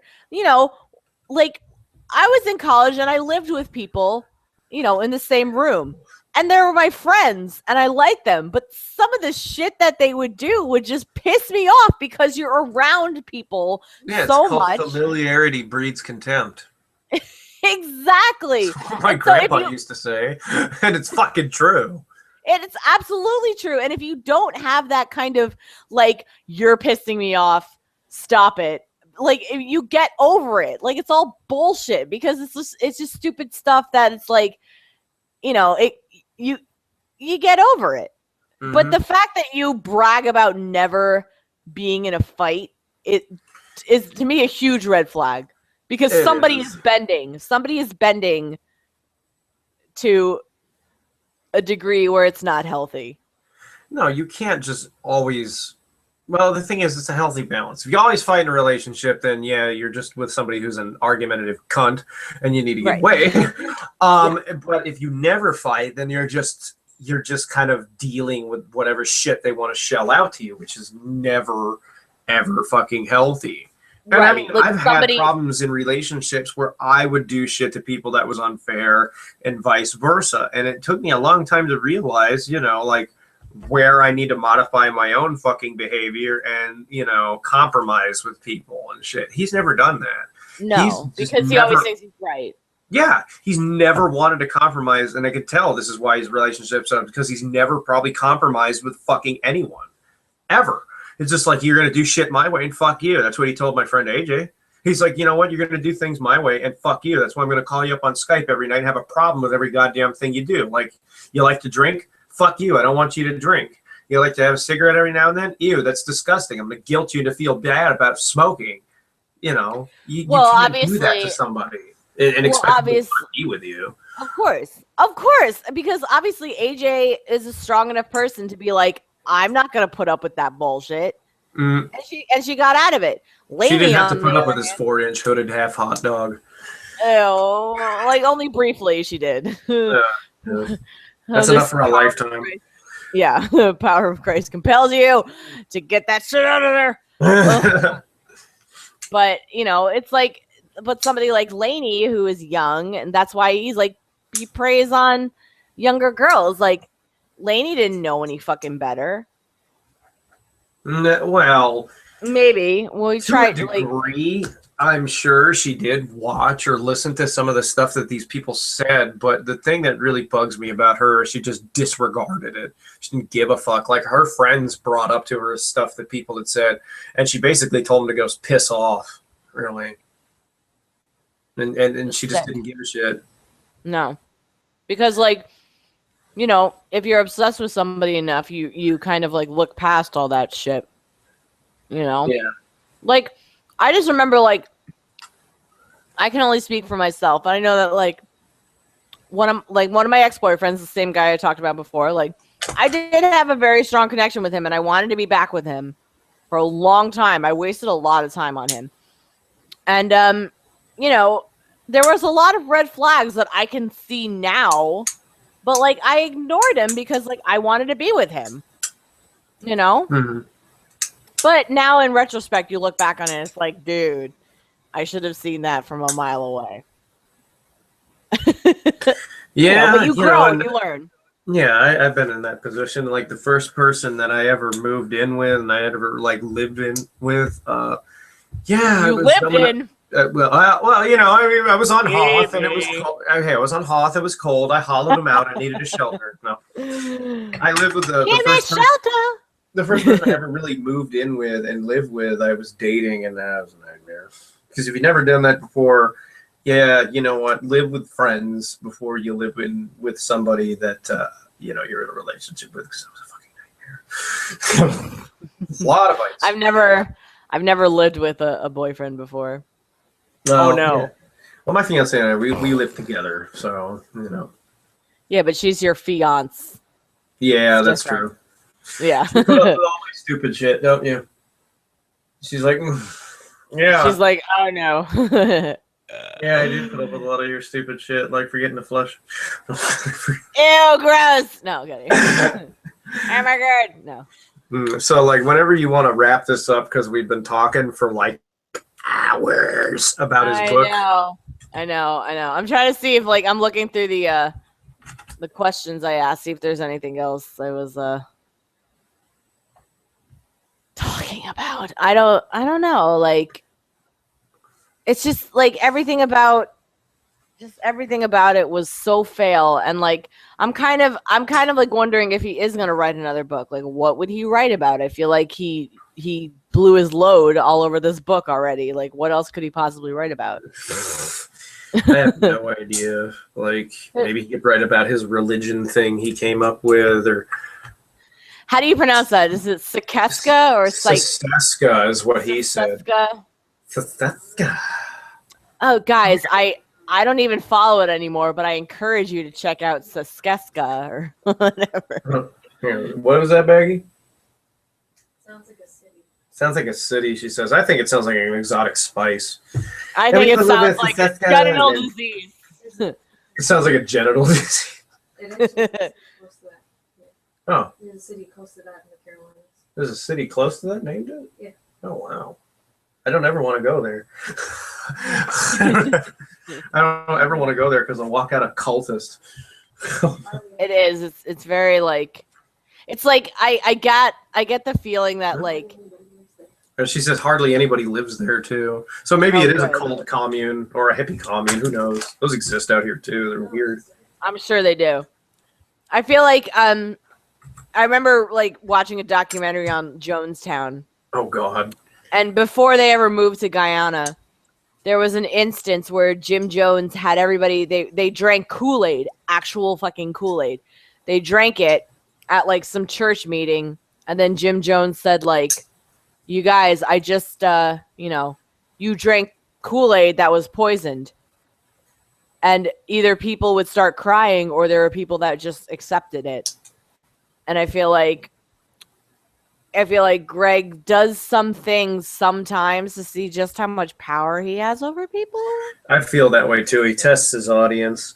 Like, he shit himself when I brought that up in my video. When I found that, he kind of figured that he had abandoned the site, probably because he was so stupid. He didn't realize that websites are archived or whatever. But when I love when you call him stupid. It just makes me laugh so much. He's so fucking stupid. He really is. He is so stupid. Like, you put that out on the internet and then think that, it's gone forever. Fuck no. But when I found it, I'm just like, what did the first, basically it was like, what did the first incarnation of his website look like? I was just fucking curious. Like, what was the first shit he put up? And, I'm like, whoa, this thing is way back in 2005. Like, YouTube wasn't even a thing then. It was until 2006 it became a thing. He wasn't on it until 2007. But that's where I found that buried. So he'd been working on this shit for years. And he got so mad when I brought it up. He threatened to sue me. He said it was slander that I brought it up. No, it's not slander. You're just repeating. You're just repeating what he put out. How is that slander? I know. Well, Oh, then trust again, me, he's I so know. stupid. He doesn't understand what slander and libel is. No, he doesn't at all. A lot of people in this world have a lot of impressions of what they think they know, but don't make it right. Third-party Like- perspectives are interesting. Like, slander is not something that you just dislike. Slander is like purposefully making up a story. Like, if you and I were like, we saw Greg murder a whole herd of cow with his bare hands, no knife needed. And it's Like, like, I yeah, saw that- Greg fucking murder a baby. Like, yeah, that's not, you know. That's Man. definitely slander, and he could totally sue us for that. However, As much Just- as I could see him doing it, it's still slander. right, just repeating what he put out to the internet is not slander. Yeah, no, He but he just- threatened to sue me over it. He was like, "You It's like, risk yeah. getting sued," and I'm like, "No, I don't, because you probably don't make enough money to afford a lawyer for it." And I didn't slander you. I just said, "Look, you made this thing that's really fucked up, and it explains a lot about, you know, how you perceive the world, which is really fucked up." It really is, and like that, like to me, it's just like, I can't sit idly by and let somebody with this kind of platform just pontificate about shit that they don't know about to such a large and impressionable audience. Like, it just, I feel like, not that I have like a moral obligation or anything. I just feel like I can't sit idly by and just watch the shit happen. It just No, is I terrifying couldn't notion. either. You know I what I could- mean? Yeah, I know exactly what you mean. I couldn't either. Like, it's hard it really is hard to let go because he always does something that pulls you back into it. And people are like, well, you're obsessed. And it's like, man, well, go fuck yourself. You don't understand why people get pulled into it because, well, you're short-sighted and stupid. Right. But it's like, look, the guy's got legions of fucking people that watch this shit that are kids, and they're gonna grow up thinking this is the right thing. And unless you really legitimately give a shit about the issue, you're not gonna see it. You know, right. You know? Exactly. I get trolled by people a lot who just they say that I'm obsessed, and I'm like, no, but you know, I'm glad you see it that way because it goes to show me how short-sighted you are. Right. But it's like the thing that scares me is like these fans of his, they're like, well, all they do is just parrot back what he has said about his quote unquote haters. You know, it's like, Yeah. you know, but then like there's also some fans that like, oh, I see what you're talking about. I'm like, good. Like, I'm I've glad. converted Like, so many fans. I Trust know, me, it's I just fucking have. awesome. Hell, fuck yeah. Yeah, And then- like a lot of people, they usually like, I used to be a huge fan of him, and now I'm not anymore. And I'm like, good. I'm glad you managed to get an open mind. Exactly. Like, you just, as long as you can pull people away from this like deeply toxic viewpoint of the world that he puts out on the internet, I don't see anything he does as positive. I don't see anything except his like directly positive. There's indirect positives, aka him inspiring everybody else to write. You know, Better. exactly. A person That's like born without arms is a better writer. someone just mashing their face into a keyboard is a better writer than Greg. Reminds me of The Simpsons when Homer got all fat. Your fingers are too fat. Please mash the keypad with your palm. It was the best of times. It was the blurst of times. Blurs. I love that. But like, I just don't think that, like, I have my problems with some YouTubers and shit that they put out on the internet, but you know, like, I just don't see anybody as toxic as Greg. He's the most toxic and the most Yeah, he's just one villainous. of the worst people on this website. He always has been. And, Yeah. I mean, you know, there are people who've done worse shit, like Sam Pepper and all them, but this Of guy, course, he's of course. always done just the worst, most villainous shit because he knows what he's doing is wrong. And he And he doesn't just give a doesn't care. fuck. No, he doesn't exactly. give a single fuck at all. Which, He's just like, whatever, you know, he used to do shit for a long time that would test people, and he's just like, whatever, you know, see, I got away with it. And I'm like, yeah, and eventually you'll probably do something like this to somebody in reality and wind up in fucking jail. And then, you know what? You get your just goddamn desserts. Yeah. happened to even Chris Chan, but of course he had to go spray somebody with mace and fucking GameStop. All because Sonic's arms are blue. They're blue. Blarms. Oh my fucking. They call them blarms on the forum for it. Blue arms. Oh my god, that's funny. Oh god, Then he tried to like fucking write a boycott to Sega. Apparently, Sega is aware of all the shit he does. I'm sure they are, but which is fucking hysterical. It is. Because like I don't think like even like the most popular YouTuber doesn't have the kind of notoriety that fucking Chris Chan does. Dude, I don't think like religions have the kind of notoriety. Even the Catholic Church is like, damn it, how did he do that? Why can't we have him as like, you know, the Messiah? More people pay attention to our shitty religions. Unbelievable. But that's that's Onion. That's Onion. I think we covered a lot of bases here. It was like but you know, it's interesting just because like Greg does, for all of his foibles, he does spark quite a debate. Oh yeah, he does. He does. He gets people talking for 3 hours now. Yeah. Oh wow. I know. I'm gonna have a sore throat.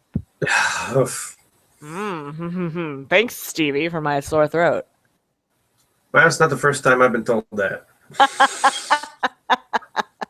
I mean, like, rum. I would just say, like, you know, like, give me a wrap up. Give me a wrap up sentence or paragraph. A wrap up. Like, what would be a wrap up sentence? His book sucks monkey cock or something. Yeah.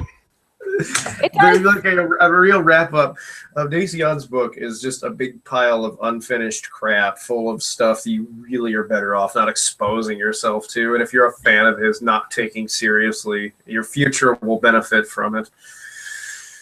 Yeah, I would agree with that. I would say that any fan of Greg should probably reassess why it is you like him and why you think that this book is phenomenon. Deliciously delicious. Other than you being one of his fans, why is it your favorite book ever? Other than you liking what he does on YouTube, what really makes it the best book you've ever read? Because it's and if you can't answer it, yeah, and if you can only answer it's because I like his YouTube videos, then that's not an answer. I mean, it is an answer, but it's not a good enough answer to justify it being the best book ever. And even like most of the comments I saw that were positive were just like the characters were really well rounded out. It was all generic shit. It was just like there was no specifics. Yeah, oh yeah, definitely. Oh, we totally know what their last names are and what they look like. Step one. They're great for cardboard cutouts with no faces. Oh God. So somebody asked me, they were like, what did you picture them as? I was like, James was basically Greg, but lankier. Abby was red-haired with pigtails, like braided pigtails, freckles, and she wore a Fidel cap all the time. I mean, I have no explanation for that. So she looked like Stuart Margolin. Wow. That would be a great book, actually. I know. I love the fact that people were giving like all these alternate explanations on what would make Greg's book good. like the girl that made that Tumblr Stones to Abifail, where she analyzed every single chapter, which was amazing. She was like, I want to read a story about Davis being fucking angry that his best friend is falling in love with a cardboard cutout of a girl. Yeah, it pretty much is. Come here, Sadie. Oh, Mrs. She's so cute. She's a nice lady. She's so fat, though. Oh, Stevie went away. Stevie went away. Stevie! I'm back. Okay. Well, back in time for we should probably wrap this shiz up. Yeah, Because I could 3 keep hours going. is enough. Yeah, I gotta get Oh. going soon too. Yeah. Because we're gonna go up to the mountains and camp. Apparently. Well, that sounds fun. I'm gonna go pass out on my couch. It's bedtime for me.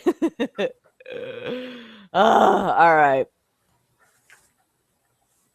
All right. So thank you everybody for joining. We had a lot of people watching, like 150. Oh yeah, and there are gonna be more too because this gets saved and uploaded like a regular video afterwards. So Yeah, it does. Boop boop.